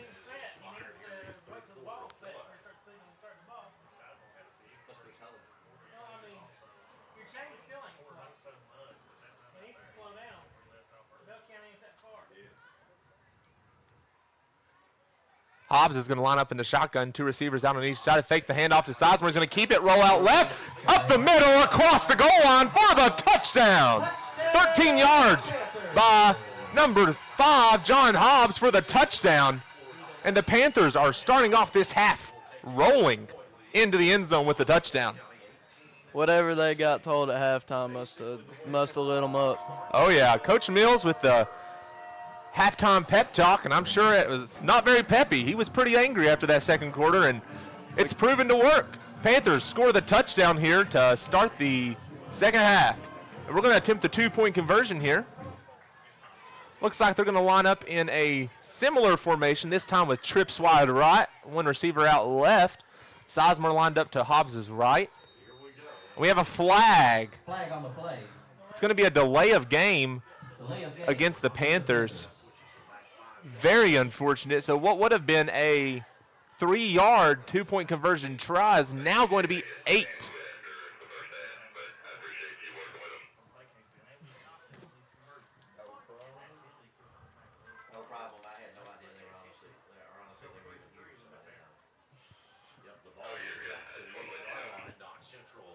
So the 2-point conversion will be retried here. 7 seconds on the play clock. Panthers better get moving or they'll have another delay of game. Hobbs drops back, looks left. Pass is incomplete, so the 2-point conversion is no good. With 10 minutes and 38 seconds here left in the third quarter, your score, Knox Central 18, Clay County 16. We're going to take a ad break here. Opening drive of the third quarter. So Central does get the 6. We are WTDK Manchester, London, Corbin, Barnville, McKee, K105.7. 1 minute after the hour, 9 o'clock on Friday night. Temperature really taking a nosedive. For more information, watch our Facebook. You can send us a private message or contact Mr. Matlock at justinmatlock@knoxkyschools.us. Stay informed about early detection and prevention. We're here to help you feel home by meeting your healthcare needs in Belle, Clay, Knox, Laurel, and Jackson counties. For all your healthcare needs, visit primarycareforlife.com. Advertising with Blue and Gold is new and improved with custom ads for every package. And all this is brought to you and created by Knox Central Media students. After the big touchdown by number 33, Braden Sizemore, the Panthers are going to come out here and kick it off to the Tigers. Defense looks to gain a little bit more momentum after that rough ending in the second quarter. 2 big touchdowns on the last 2 offensive plays by the Tigers. Olmstead will kick it off here for the Panthers, and he's going to down at the Tigers. Will down it at about the Tiger 38 or 39 yard line. It'll be 1st and 10.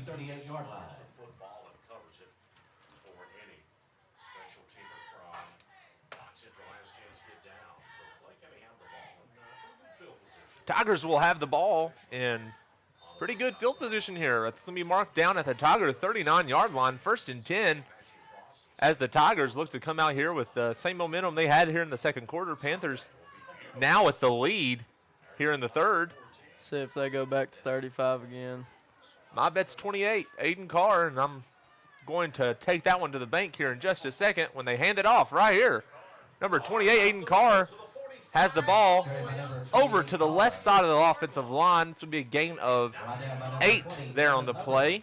It's going to bring up 2nd down and 2.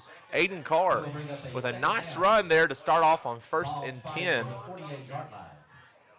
Aiden Carr is a very impressive back. Lots of speed and power.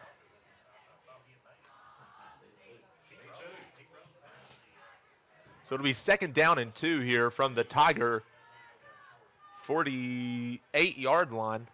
Tiger's going to line up in the under center. Jackson under center. 3 backs in the backfield. He's going to hand it off to Carr again. Carr's going to be wrapped by number 54, Grant Miller. Great stop there by the Panther defensive line, getting in to the line of scrimmage and really taking Carr down before he got going. It's 3rd down, Panther fans. Make some noise. It is 3rd and 2 now for the Tigers. Panthers looking to get this big 3rd down stop here to start off the first Clay County drive of the second half. Jackson once again going to line up under center. Heavy formation, 2 tight ends, 3 backs in the backfield.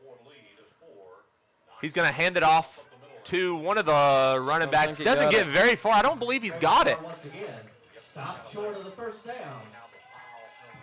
I'm not sure who the ball carrier there was. Could have been number 35 for the Tigers Wagers. Not 100% certain the ball carrier, but nonetheless, Panthers are able to hold them short. It's going to be 4th and 1 at the Tiger 48 yard line. This will be huge after second. This is a second big play. Tigers need to get to the 49 for the 1st down. Let's see if they're able to do that. 1 receiver out left. 3 backs in the backfield and a tight end. Jackson's going to hand it off to Carr to the left, and he's going to get just enough, maybe 2 yards there. Going to get down to just short of the 50. So the 1st down will be good here. It'll be good for a 1st down here for the Tigers. 1st and 10 from midfield. Run play will result in a 1st down for the Tigers. Ball is spotted at the 50-yard line. So the ball is spotted right at midfield. So the Tigers are going to have it 1st and 10. Aiden Carr really been the lifeblood of this offense once again in the second half so far. 1 receiver out right. Tight end and on each side and 2 Running backs in the back for the pitch Go to back him Carr. again. Carr Oh, fumble. is going to fumble the ball, and it's going to be picked up by Wagers.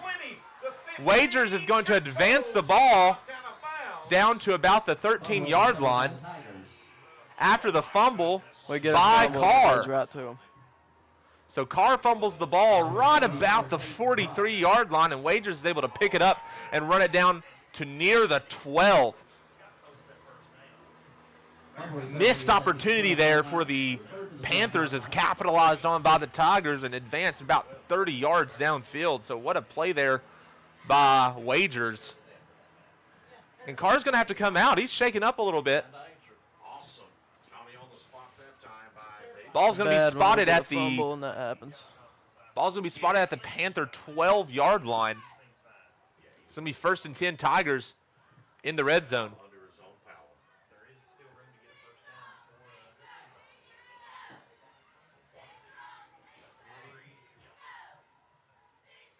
So Jackson under center. He's going to hand it off to Reed.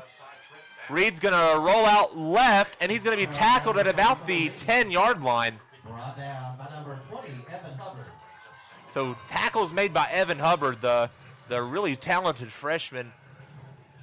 Played some good minutes here for this Panthers defense this season. So gain of 4 is going to be bring up a second down and about 7.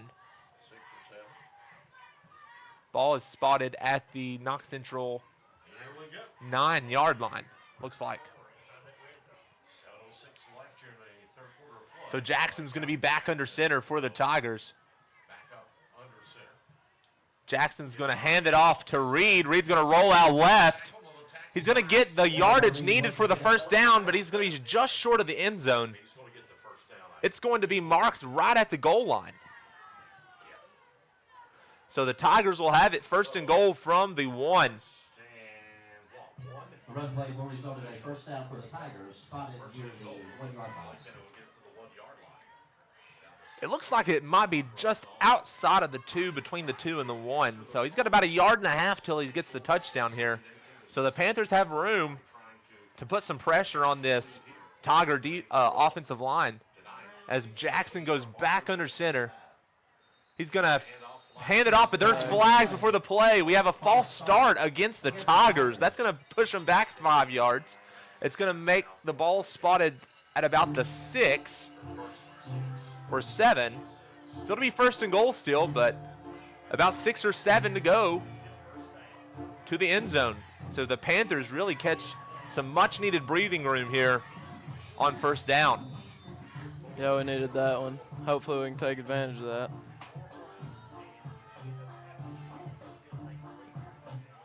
First and goal from the 7 for the Tigers. Jackson will line up under center. Keeping 3 backs in the backfield. He's going to hand it off to Reed. Reed's going to roll out to the right. He's going to have all the room and in for the touchdown. Touchdown for the Tigers. So the Tigers will retake the lead here from the Panthers after about 6 minutes of play in the second half. Your score currently 22-18. The Tigers will attempt a 2-point conversion here to go up by a 6-point margin. So he'll have the direct snap. Wagers will. He's going to truck his way into the end zone. 2-point conversion is good. Your score was 6 minutes and 2 seconds left in the third quarter. Clay County is going to lead the Panthers 24-18. We're going to take a short ad break here, and we'll be right back.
We are back as the Tigers will kick the ball off here to the Panthers.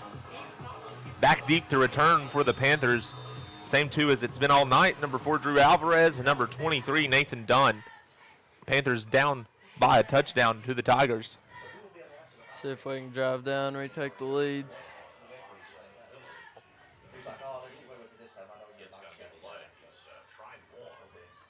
So Alvarez will get the ball. He's going to bring it across the 25, across the 30, across the 35, down to the 40, 45, at midfield. Alvarez, what a return by the young Panther. He's going to get down near the 50, maybe right across midfield. It's going to be marked at the Tiger 49-yard line. Good return there by Drew Alvarez. So the Panthers will start with the ball in Tiger territory as Hobbs will try onto the field with the play call. Hobbs is going to line up in the shotgun. 2 receivers out wide right, 2 out wide left. Sizemore to his left in the backfield. Hobbs is going to hand it off to Sizemore up the middle, and he is walloped by some Tigers. It's going to be a loss of 3 there on the carry by Sizemore, so it's going to bring up 2nd down and 13 for the Panthers. As soon as he got the ball, they was already right in his face. Yep, so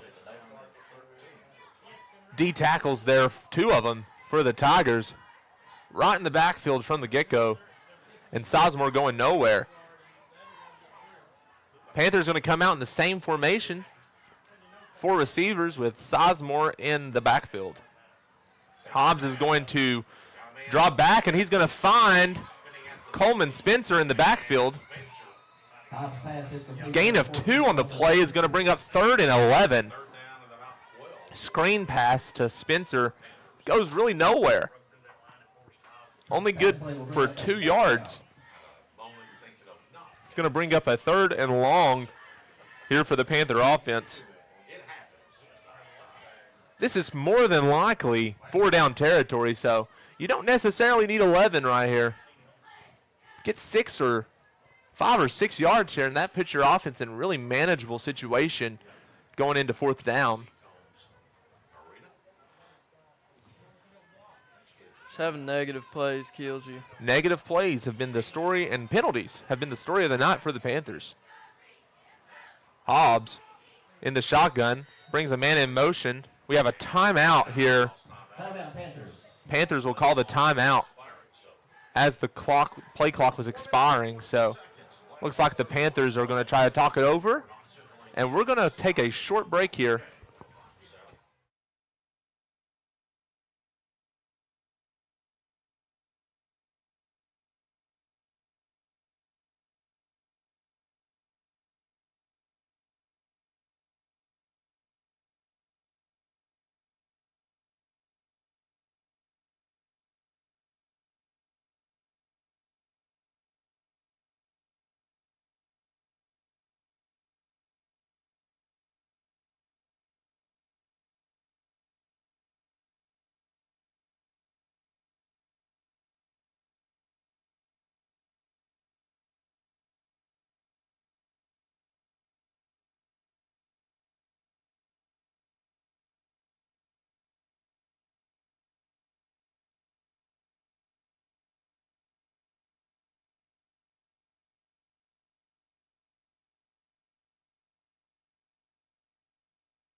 Third and 11 here for the Panthers with 4:14 left in the third. Man in motion. Hobbs looks downfield. Has 2 receivers down there. Incomplete pass to number 23, Nathan Dunn. But we do have a flag here on the play. Let's look and see what this is. It's probably going to be on the Panthers, if I'm not mistaken.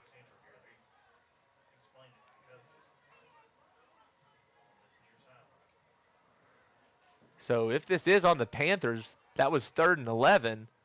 So we have a sideline warning against the Panthers. So it wasn't any penalty yardage on that one. But nonetheless, 4th and 11, it's going to force the Panthers to punt the ball here after the incomplete pass. So Luke Olmstead is going to punt the ball away here for the Knox Central Panthers.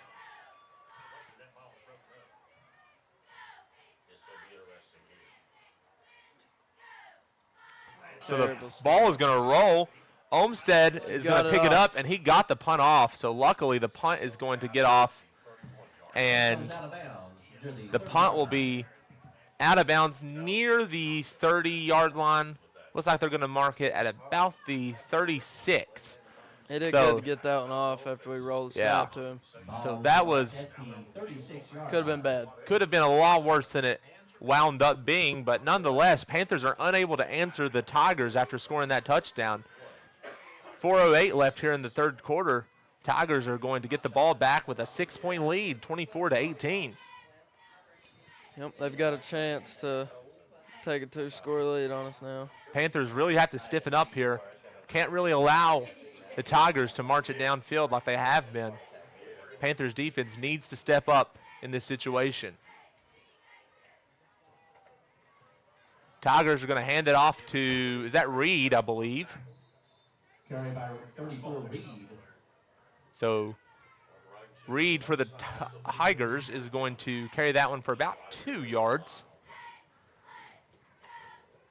So the ball is going to be spotted at the Panther 38, at the Tiger 38. It's going to be second down and 8. So we do have an injured Panther. It looks like I believe that's number 20, Evan Hubbard. John Hobbs is going to run back into the game to replace him on defense. Play defense now. Quarterback Lou. Second down and 8 for the Tigers. Clock, play clock. Down to 13 seconds. That'll break level back up to the line of scrimmage. And Same formation for them. Tigers haven't really left this formation much tonight as Patterson will go under center, but we have a man jump early. I started to say we got close. So encroachment against the Panthers. The Panther Flag on the play. It's going to be a 5-yard penalty. It's going to make it second down and 3. Ball's going to move to the Tiger 43. Ball the 43-yard line. Tigers will have it in short yardage territory. Tigers have a 24-18 lead. Trying to add to that before the expiration of the quarter. So Jackson will go under center here again for the Tigers. Second and 3 as he hands the ball off to Reed. Reed is powering his way off the right side, gets down to the Panther 43-yard line, but there is a flag in the backfield. That is probably more than likely going to be a holding call against the Tigers. So the Tigers will come back 10 yards. And it'll be second down and 13 now for Clay County. Again, been penalized 65 yards. Flag is holding against the Tigers. So the penalty is a holding against the Tigers. It's going to move them back 10 yards. So this is more than helpful for this Panthers defense, who's had a hard time really since this number 34, Trenton Reed, has came into the game and put some pressure on this Panther defensive front. So it's going to make it second and 13. Ball's going to be spotted at the Tiger 33. They're going to stay in Jackson, the same set. Jackson going to go back under center. He's going to Still pitch it running. out to Reed. Reed's going to get it across the 35, across the 40, Carried by number 34 Reed. and he's going to be marked down near the 41, 42-yard line.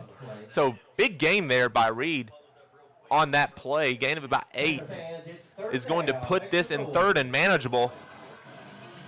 5 yards until the first down marker for the Tigers. And if I'm a betting man, Tigers going to come out in the same formation. Yep, they're going to keep it on the ground again.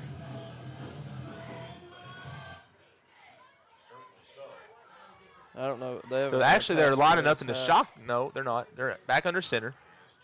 Jackson is under center. He's going to hand it off this time to Wagers, and Wagers is going nowhere. Gain of about 2 or 3 there for Wagers is going to make it fourth and short. So it's going to be fourth and 3 here for the Tigers. 74, Peyton Brock. Interesting situation here for the Tigers. Do you punt it? Pin the Panthers offense back deep? Do you go for it? It looks like they're going to bring the punt unit on the field. Drew Alvarez. back deep to Gonna return punt the it. punt for I'm the surprised Panthers. they're punting it. I figured they'd go for it the way they've been running the ball. So the punt is going to be Keep it. faked. So a fake punt by Reed. And Reed is going to take the ball across midfield there. Panthers not ready for the fake punt. Reed back deep to punt. And that was not good for these Panthers. Panthers are victim to a fake punt attempt. They did not punt it. No, they did not. So the ball is going to be spotted at the Panther 49-yard line. That is well good for a 1st and 10. Yeah, that would have made it too easy on us to punt it. We should have known. Should have known. Tigers are Set. They're gonna keep handing it off. They've Yep. They've ran 7 minutes off the clock right here. Trenton Reed and Aiden Wagers in the backfield. And Reed's going to get it, and he's going to go down right behind the line of scrimmage. So he's going to lose 1 there. It's going to bring up 2nd down and 11. Tigers do not have to run another play here before the 4th quarter. So the clock is going to wind down. 5 seconds left in the quarter, and the Tigers are going to go into the 4th quarter with a 6-point lead. Clay County is leading the Knox Central Panthers 24-18. We're going to take a short break here, and we'll be right back for the start of the 4th quarter.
We are back to start the 4th quarter. Clay County Tigers have the ball at midfield, 2nd and 11. Panthers really need a big stop here. Down 6 points going into the 4th quarter. Say they're gonna keep running it. Time's on their side. Braden Jackson will go back under center. He's going to pitch it out to Trenton Reed. Reed will roll to the right. He's going to get over the 45 down to about the 43. It's going to be about 4 yards or so short of the 1st down marker. Dog's going to be spotted at the Panther 43-yard line. So 7 yards there by the Tiger running back. 3rd and 4 for the Clay County Tigers. And I'm sure they've proven on their last 4th down that they are going to go for it. So Jackson will be under center. He's going to pitch it to Reed. Reed's getting just a yard or so. So it won't be anywhere near the 1st down marker.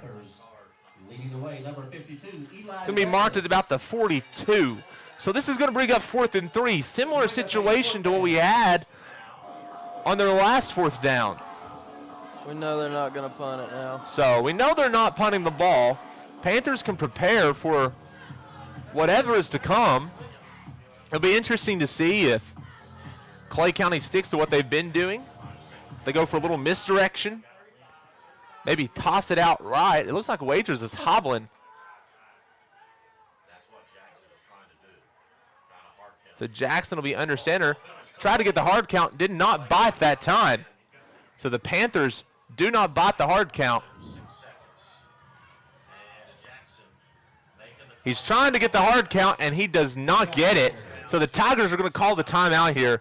Great job by the Panthers defensive line not biting. This is one of the few times today that we've not jumped off on those short yardage distances.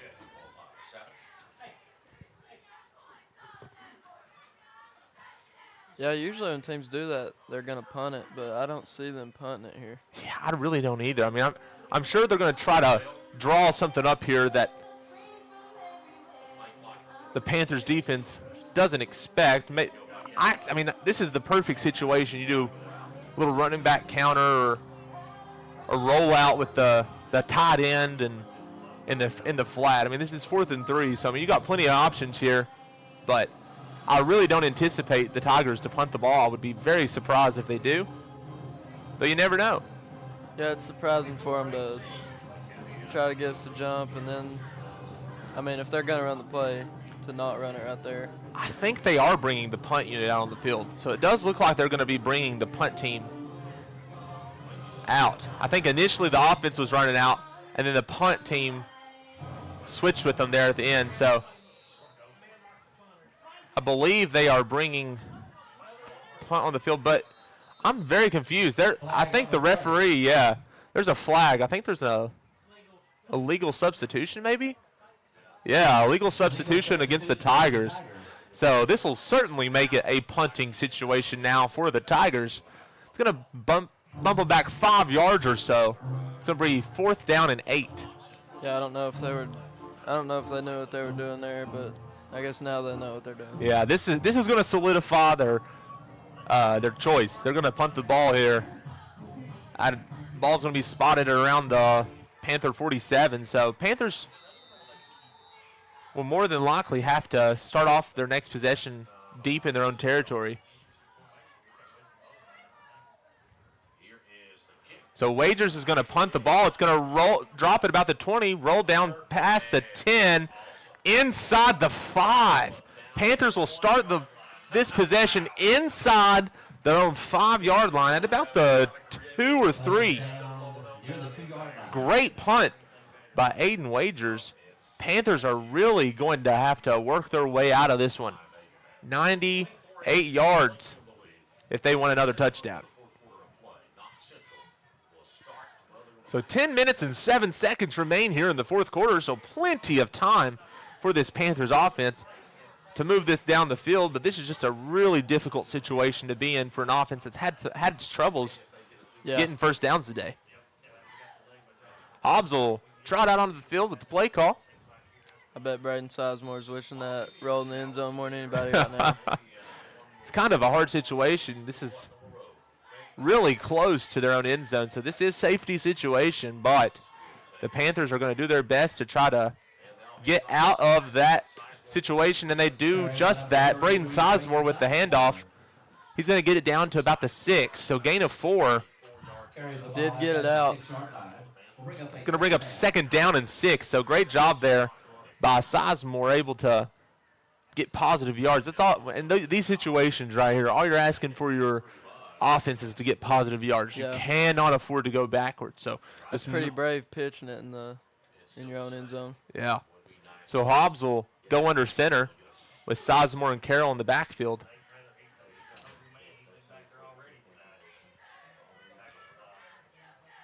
So he's going to hand it off to Carroll. Carroll's going to get the ball over the right side of the line. He's going to get about 6 yards. Looks like he might be right at the first down marker.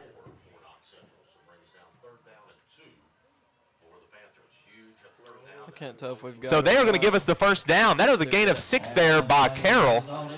Ball spotted right at the 12-yard line.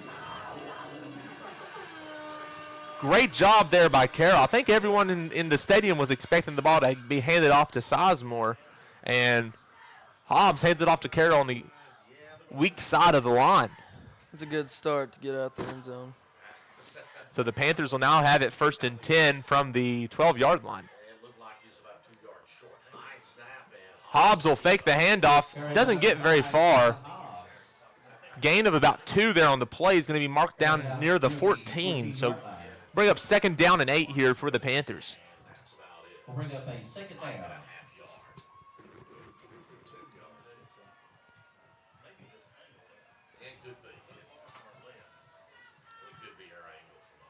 Hobbs brings it, the play call, to the field. Panthers are spreading it out wide. 2 receivers out on each side. Sizemore lined up to Hobbs' right. Coleman Spencer sweeps across the, no, that's not Coleman, that is Nathan Dunn. Sweeps across the field, across the 25-yard line. It's going to be good enough for the first down. So gain of about 12 for Dunn is going to make the chains move. Ball's going to be spotted just inside the 25. Outside the 25 at about the 27. First down run play will spot the ball at the 27-yard line. So the Panthers will have it 1st and 10. They're going to keep the spread with Sizemore in the backfield. Olmsted sweeps across to the left side. Hobbs is going to look for Spencer down the field. Spencer's going to get it at about the 34. So Coleman Spencer with the reception, gain of about 7 on the play, is going to bring up 2nd down and 3. Nice job by the freshman receiver. Near the 34-yard line. 2nd down and 3 now for the Panthers. Clock will stop as he went out of bounds.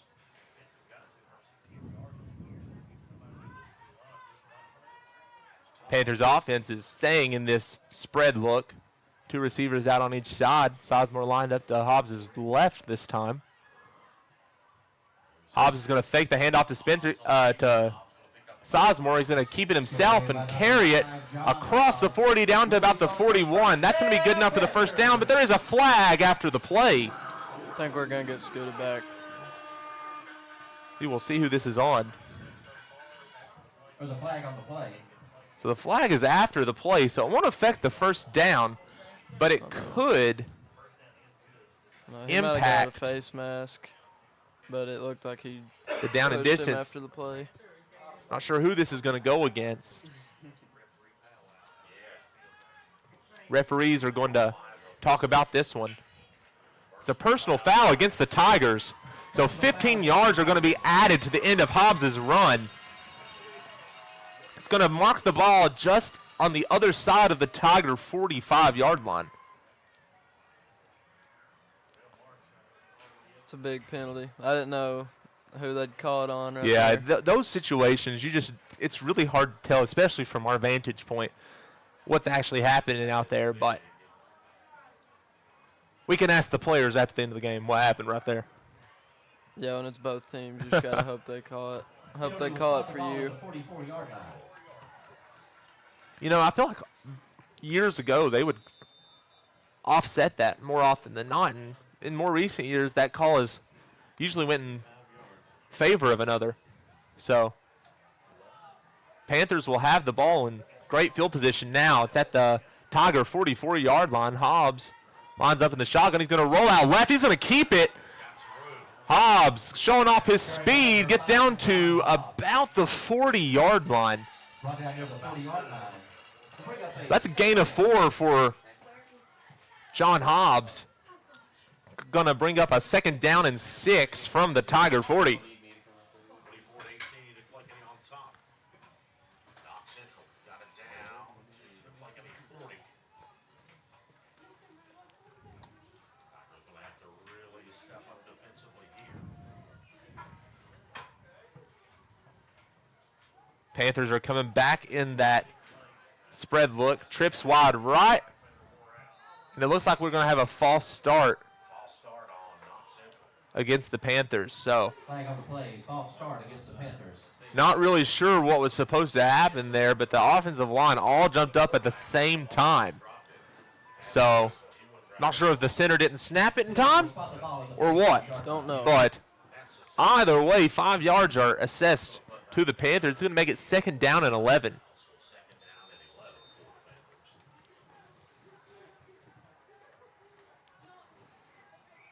Ball spotted at the Tiger 45. Trips right. One receiver out left. Sizemore in the backfield. Spencer is And the shotgun, Hobbs rolling out. Hobbs is rolling out right. Pass is complete to Olmsted across the 30. That's going to be good for the first down. Gain of 15 on the play. from Hobbs to Olmsted. So first down for the Panthers after the big play by Luke Olmsted. Really nice looking freshman tight end for the Panthers. Yeah, it seems like good things happen when we're rolling out of the pocket. So trips are going to head out to the left side this time with one receiver out to the right. Sizemore left of Hobbs. He's going to hand it off to Sizemore. Up the middle, across the 25, down to about the 24. So the Panthers are going to have it now, second and about 6. Correction, second and 5. They will bring up a second down. So 5.5 minutes left here in the fourth quarter. Panthers doing a good job at using this clock, but if they score here, it gives the Tigers still plenty of time to try to go down and score again. Hobbs under center now. Hands it off to Carroll. Carrying by number 8, Zach Carroll. Be good for the first down. 15-yard line. It's going to be well good of the first down. It's going to be right around the 17, between the 17 and 16-yard line. 5 minutes left now in the fourth quarter. Hobbs is going back under center. He's going to fake the handoff to Carey. He's going to give it to Sizemore. Sizemore is going to roll down to about the 10. Just short of it. It looks like he's going to get marked down at about the 12, so that's going to bring up a second down at about 6. Ball is spotted at the 12-yard line. We'll bring up a third down.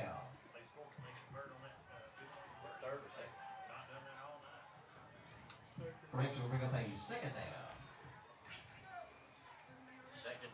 So Hobbs is going to try back out here with the play call, and it looks like the Panthers are bringing a little more strength up front. They're bringing 2 tight ends out to the left side, 2 backs in the backfield, and they're going to run it to the weak side. Sizemore over the edge, across the end zone for the touchdown. 12 yards there for number 33, Braden Sizemore, his 3rd touchdown of the game.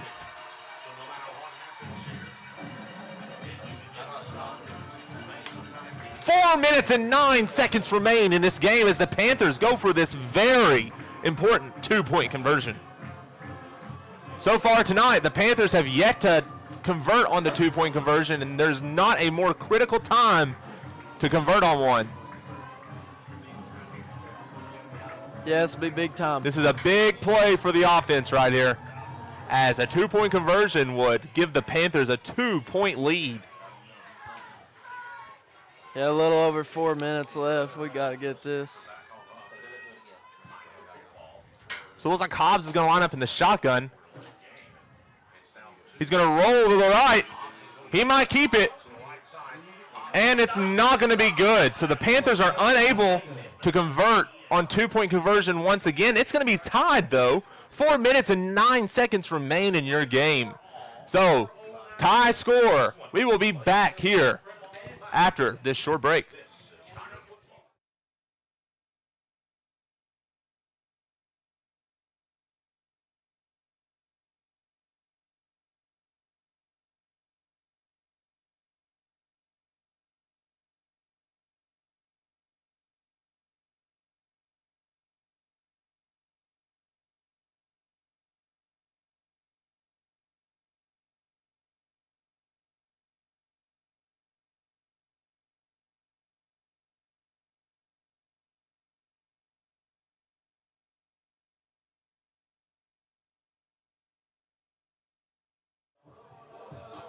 Panthers are able to score on their last possession.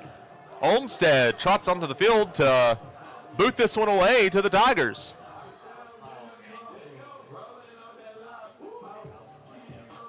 See if our defense can get a big stop.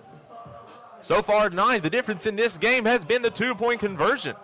Tigers have converted on all 3 of their 2-point conversion attempts. Panthers have yet to convert on 1 of their 4. So with that ties our game up at 24. Tigers are about to get the ball once again with 4 minutes and 9 seconds left in this game. So the kickoff is going to be downed by the Tigers. He's going to be able to bring the ball across the 45 down to about the Tiger 47-yard line. I believe that is number 12, Jaden Woods, for the Tigers.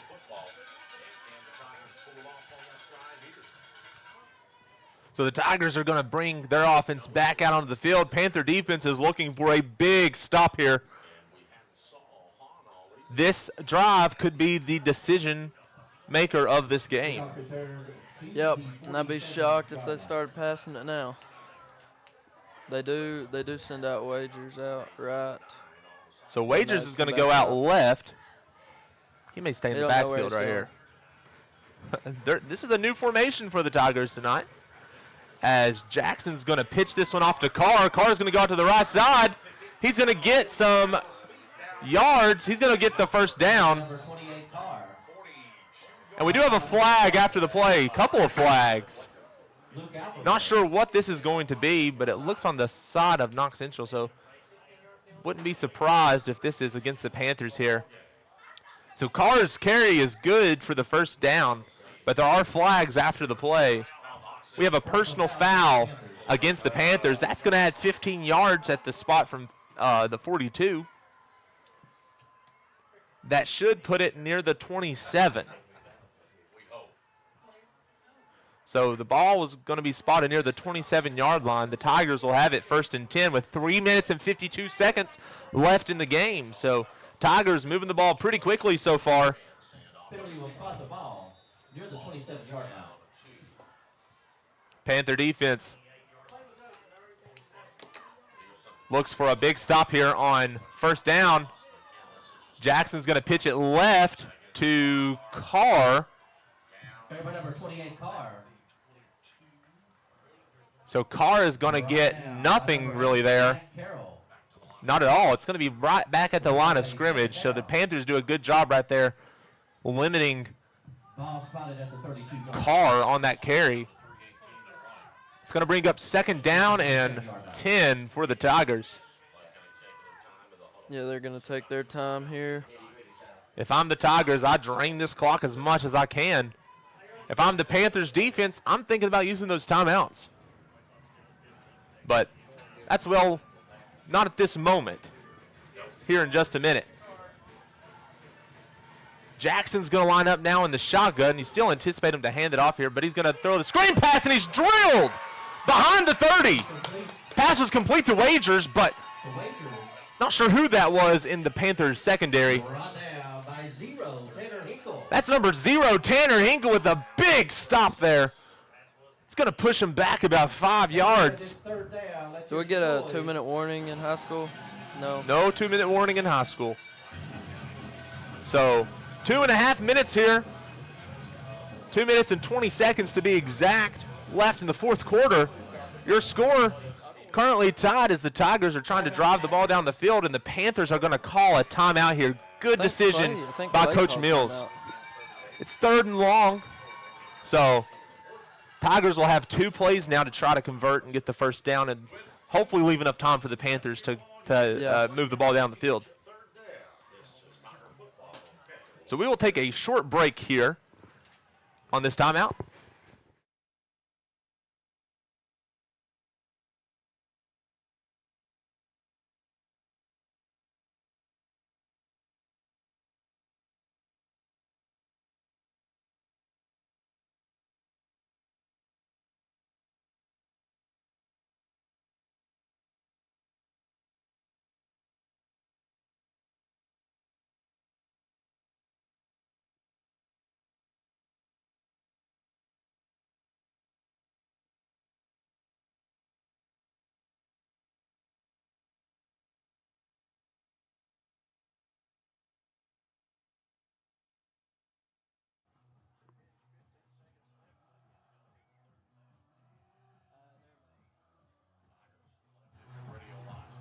We are back here as the Tigers have it 3rd and 15.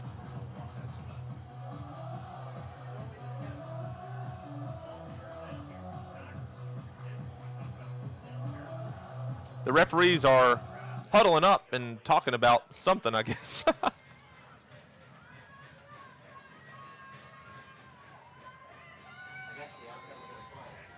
Big play. Third So and 15. big play. Jackson is lined up in the shotgun. Gonna pass. Looks downfield. He's going to complete the pass Jackson's pass is complete to Wagers. to Wagers on the right sideline. He's going to gain about 3 or 2 on that play. It's going to bring up a 3rd down and about 12. A 4th down and about 12. So the clock is going to run. He was tackled in bounds. Got about 1 minute and 50 seconds left, and the Tigers are still letting the Surprised clock. we didn't The call Panthers are letting timeout the clock there. run. I mean, you still got 2 timeouts left. I would consider using one of them right here, Yeah. but Yeah, I'm surprised we didn't call a timeout there. Tigers are going to go for it here, 4th and 12. And they get to run an extra. 5 30 receivers out seconds on wide for the clock. Tigers. They're letting this play clock run all the way down. So Jackson's going to snap the ball. He's rolling out left, looks downfield, and the Broken up. pass is tipped away. So it'll be a turnover on downs, 1 minute and 14 seconds left in the 4th quarter. The Knox Central Panthers will get the ball back with 2 timeouts and 1 minute and 14 left on the clock. It worked out for us. It worked out in the favor. A lot of time wasted on that clock, but you still have 2 timeouts left. Plenty of timeouts. football left to be played here tonight. So the Panthers will look to move it downfield.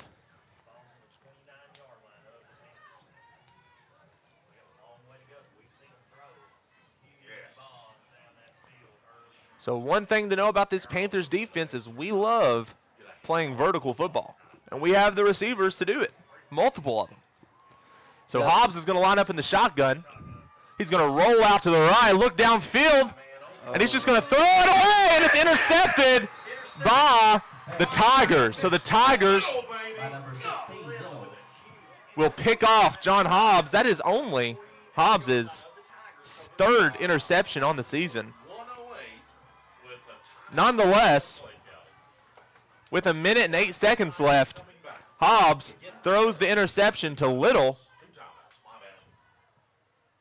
and the Tigers will have the ball with 1 minute and 8 seconds left in the 4th quarter. I don't know if he thought that Spencer was gonna keep going, but he cut back and the ball just. You have 2 left receivers place. downfield, but it was kind of a Hail Mary type of throw for Coleman to go up and get. And Jackson will drop back. He looks downfield. He's got, Made at the 50, down to the 40. I believe that's Carr on the sideline. 28 Carr. Yeah, so the pass is complete to Carr, and he gets out of bounds. So Carr, nice reception, will get about 4 yards there, get out of bounds, and it stops the clock with 1 minute and 1 second left here in this contest. Tigers keep it spread wide, 5 receivers. Jackson in the shotgun. Jackson drops back. He's got a lot of pressure. Pass is going to be incomplete. Had about 4 or 5 Panthers in the backfield there, so plenty of pressure brought by the Panthers, and good coverage as well as it forces the incompletion. It's going to be 3rd and 6 for the Tigers. Well, I mean, you are the visitor. What a exciting end to this awesome football game tonight. Get that ball down the field. We want to thank you all for tuning in to the Blue and Gold Sports Network tonight. Ran exclusively by Knox Central Media Club students. No backs. So no backs in the backfield. 5 receivers out wide.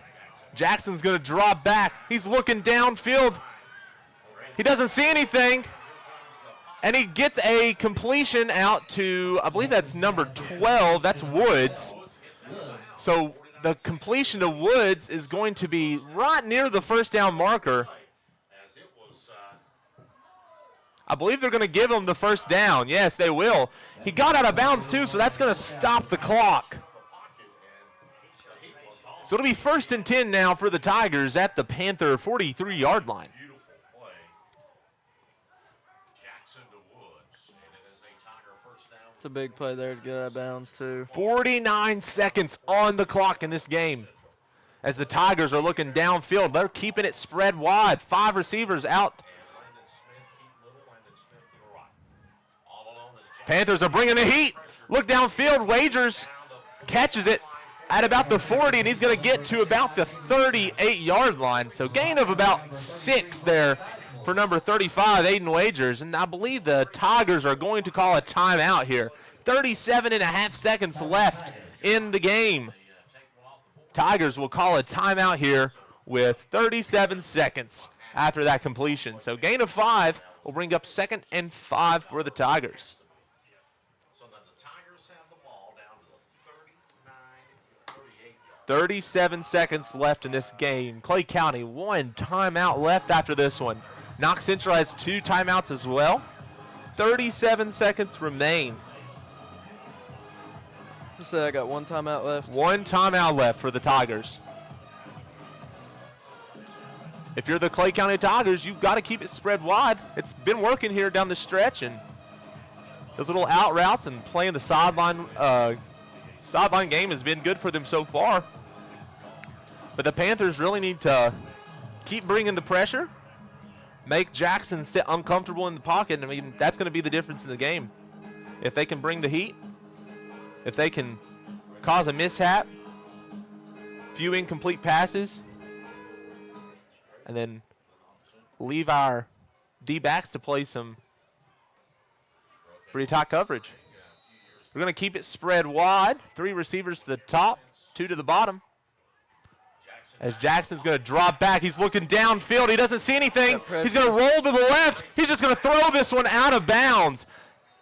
As Tayton Brock was in the backfield, putting some pressure, stops the clock with 29.7 seconds. 3rd and 5. Panther Nation, make some noise. We got pressure to him there. It did good to get the ball away, or that would have. Yeah, not only was the Panther D line able to get some pressure in, but the D-backs were playing some pretty tight coverage. I mean, there was nothing really open downfield, and the Panthers were able to really force that throwaway. And Coach Mills is going to use a timeout here. So the Knox Central Panthers will call a timeout here with 29.7 seconds left. And they're going to talk about this 3rd down play call. It's a big down, real big down. Yeah. Not in a great spot to get the ball back and go down the field, so using your timeout on defense. Yeah. Coach Mills, being the defensive mind that he is, he's a phenomenal defensive coach. There's not many better than him in this area.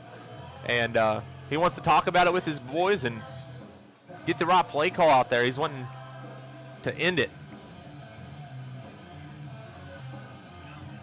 Knowing how Coach Mills coaches, you know he's going to bring some pressure here, make Jackson uncomfortable. He's really going to rely on this secondary. I mean, this is a really young secondary. Got a junior and 2 sophomores and a freshman back there.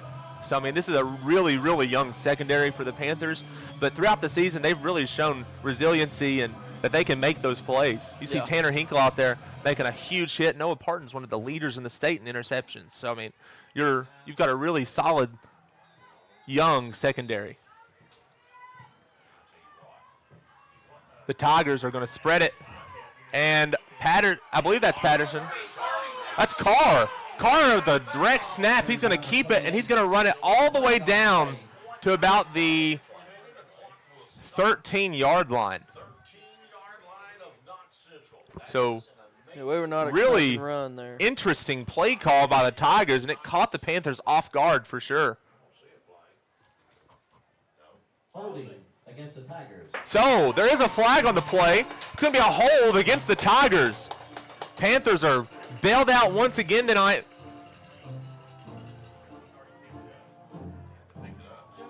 So the flag is going to be from the spot of the foul, which was well downfield. So the ball is going to be spotted at the Panther 33-yard line. It's going to be good enough, though, to move the chains. However, that big gain 33-yard line. by the Tigers is going to be negated and Jackson will be in the backfield. High snap and Jackson He drops back, rolls to the right, looks downfield, and it is incomplete. Jackson's pass into number 35, Wagers. So Wagers was the intended receiver on the play, and it looks like Up a second down. number 0. No, that's number 4. Drew Alvarez was there in coverage and was pretty tight there. Had an opportunity to maybe pick that one off, but either way, the pass is incomplete. It brings up 2nd down and 10 for the Tigers. 18.2 seconds left in the game. So 18 seconds remain in this game. Tigers have the ball. 2nd and 10. 3 receivers to the top of the screen, 2 to the bottom. As Jackson drops back. He's getting a lot of pressure. Pass is underthrown. The pass was intended for Carr, but it is well underthrown, and it's going to bring up 3rd down. 14.4 seconds remain in the half. 14.4 seconds remaining. One team with a 1 timeout remaining. So Tigers with 1 timeout, Panthers with 1 timeout. 14.4 seconds remain on this game. Tigers driving the ball into Panther territory. They have it at the Knox Central 33-yard line. It is 3rd and 10.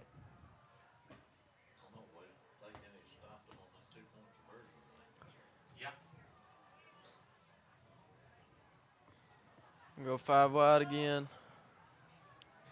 14 seconds left. Tigers are spreading it down the field as Jackson will drop back. He's got the pressure. He is pressured up, and it is picked off. Jackson's pass is intercepted. I believe that is number 33, Braden Sizemore, with the interception. So 9 seconds remain on the clock.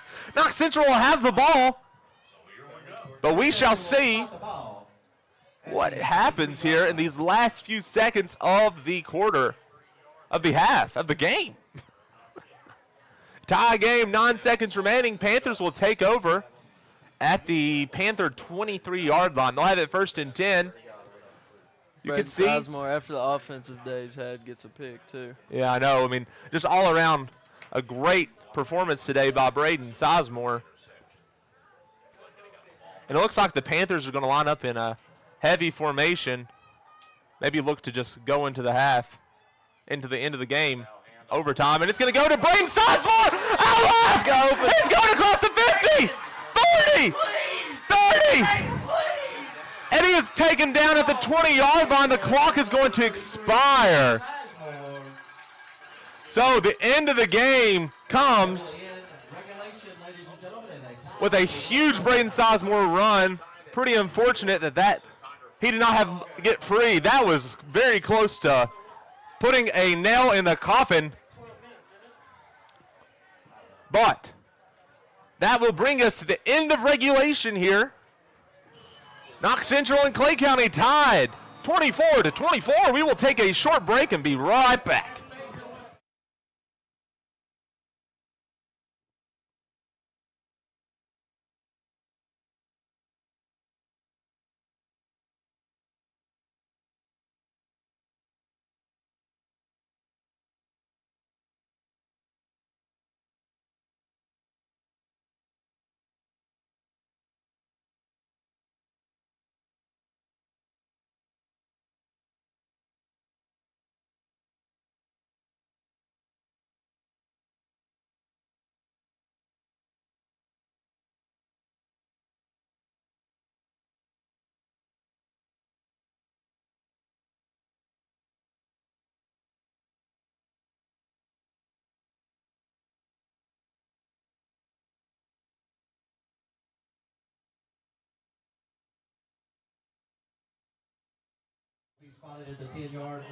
Welcome back for overtime. We get some extra football tonight. What a fun game this has been. So Knox Central will be going out on offense first here. So the way overtime works in high school, it'll be untimed, so there's no clock. The only clock you'll have to worry about is the play clock, which you should be able to see in your view of the field. Each team will get a chance on offense from the 10-yard line. 4 downs to score. 2-point conversion will be big here, too. 2-point conversion could be the difference. It's been the difference so far. So each team is going to get a chance. The Panthers will have their opportunity to score first. Both teams, once they've got to the Correction, I red think the zone, have to Tigers score. are actually going to be on offense first. So the Tigers will trot out onto the field for the first try here on offense to score. We're on the The Tigers will go on offense first. And east end zone of the stadium. the Panthers will get the second try. He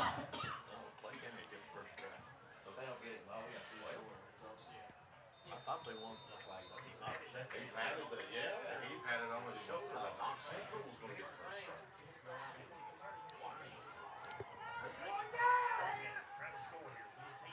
try. Got 2 receivers out right. So direct snap to the backfield. Wagers is going to take it again. They have done miracles with that play on. I believe that has the same play they've run 4 times and gotten to the end zone either on a touchdown or 2-point conversion on the same play all night long. If you have a miracle play in your playbook, it is that one. So the Panthers will score. The Tigers will score. It is 30-24 now. Tigers will attempt the 2-point conversion. And if I'm betting, they're going to run the same play with Wagers again.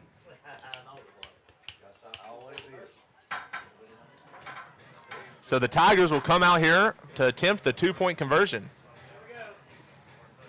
They're going to go back to him again. So Wagers lines up in the Wildcat. Same play. Same play. Same direction. And it looks like he is in there for the 2-point conversion. So it takes one play for the Tigers to score in overtime.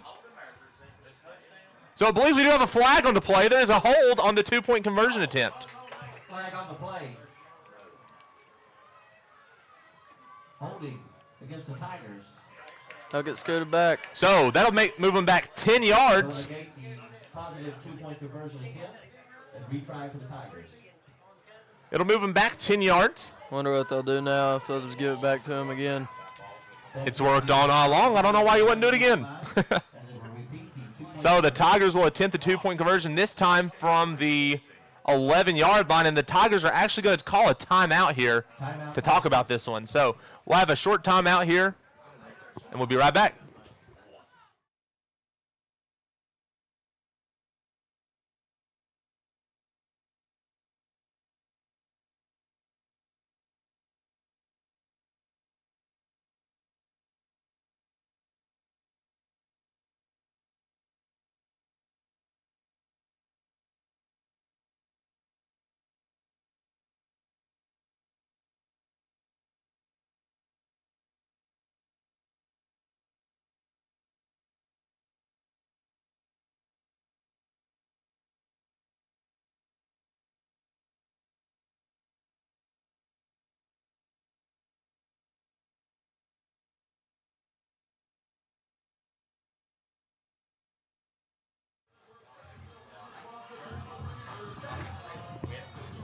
So it'll be 2-point conversion from the 11 now after the holding call. Tigers will try again. We shall see if Wagers is lined up in the direct snap, and he is once again. So Wagers lined up in the Wildcat formation. He's going to look to throw the ball this time. And it's going to be incomplete. So the 2-point conversion attempt is no good. That is a huge opportunity for the Panthers. So huge, huge, huge play. Now we can win with our 2-point. Yeah, so Panthers tonight have been unable to convert on a 2-point conversion. If the Panthers are able to score here from the 10, because remember, the Panthers are lining up at the 10-yard line. If they are able to score, a 2-point conversion will win the game. So the Panthers will come back onto the field. It looks like I see some additional linemen and help to power their way into the end zone. So Hobbs will line up under center. He's going to hand it off to Sizemore. Sizemore's going to roll to the right, across the 10 down to about the 7 or 8. So gain of 2 or 3. It'll be second down now from the 8.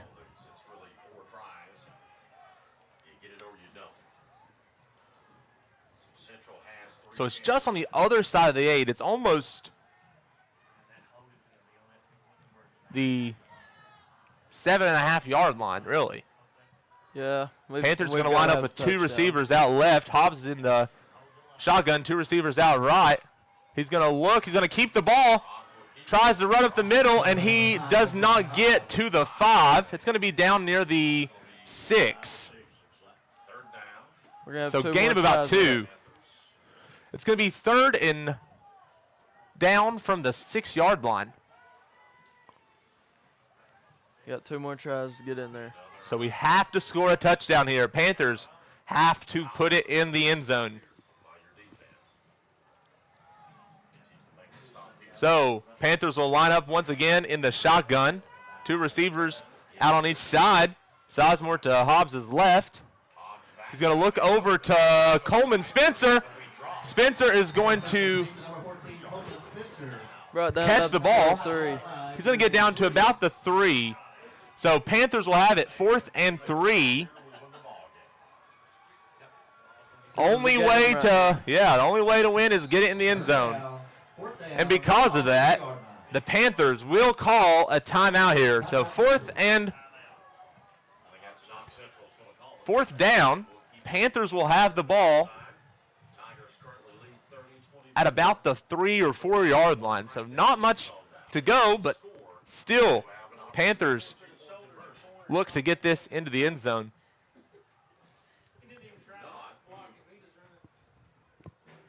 And if you're going to call one name in short yardage down here near the end zone, there's only one name that if I am Coach Mills, I call on. And that is number 33, Braden Sizemore. He has been the workhorse for this team all year long. One of the hardest nosed players I've seen in a long time. Yeah, I'd say Clay County knows that too.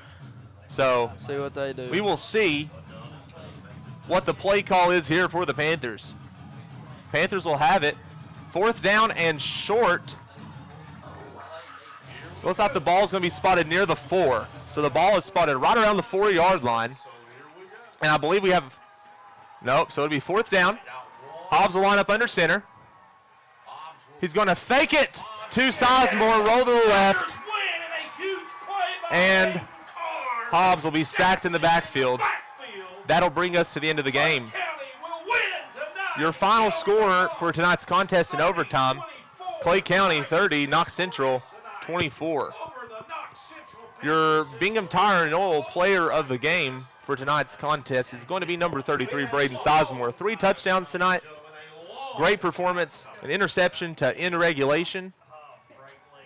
So a good performance tonight by Sizemore and some of these Panthers, but at the end of the night, they're unable to pull this one off. So hats off to the Tigers of Clay County coming here on the road and winning this tough road contest, but we will be back. 2 more games left on this season. Panthers fall to 4-4 on the year. They will be traveling to Mount Vernon next week to take on the Rockets of Rockcastle County. And then the following week will be our final home game of the season here against the Middlesboro Yellow Jackets. We'd like to thank you all for tuning in to Blue and Gold Sports Network. I am Peyton Barnhill. This is Austin Bargo signing off. Thank you all.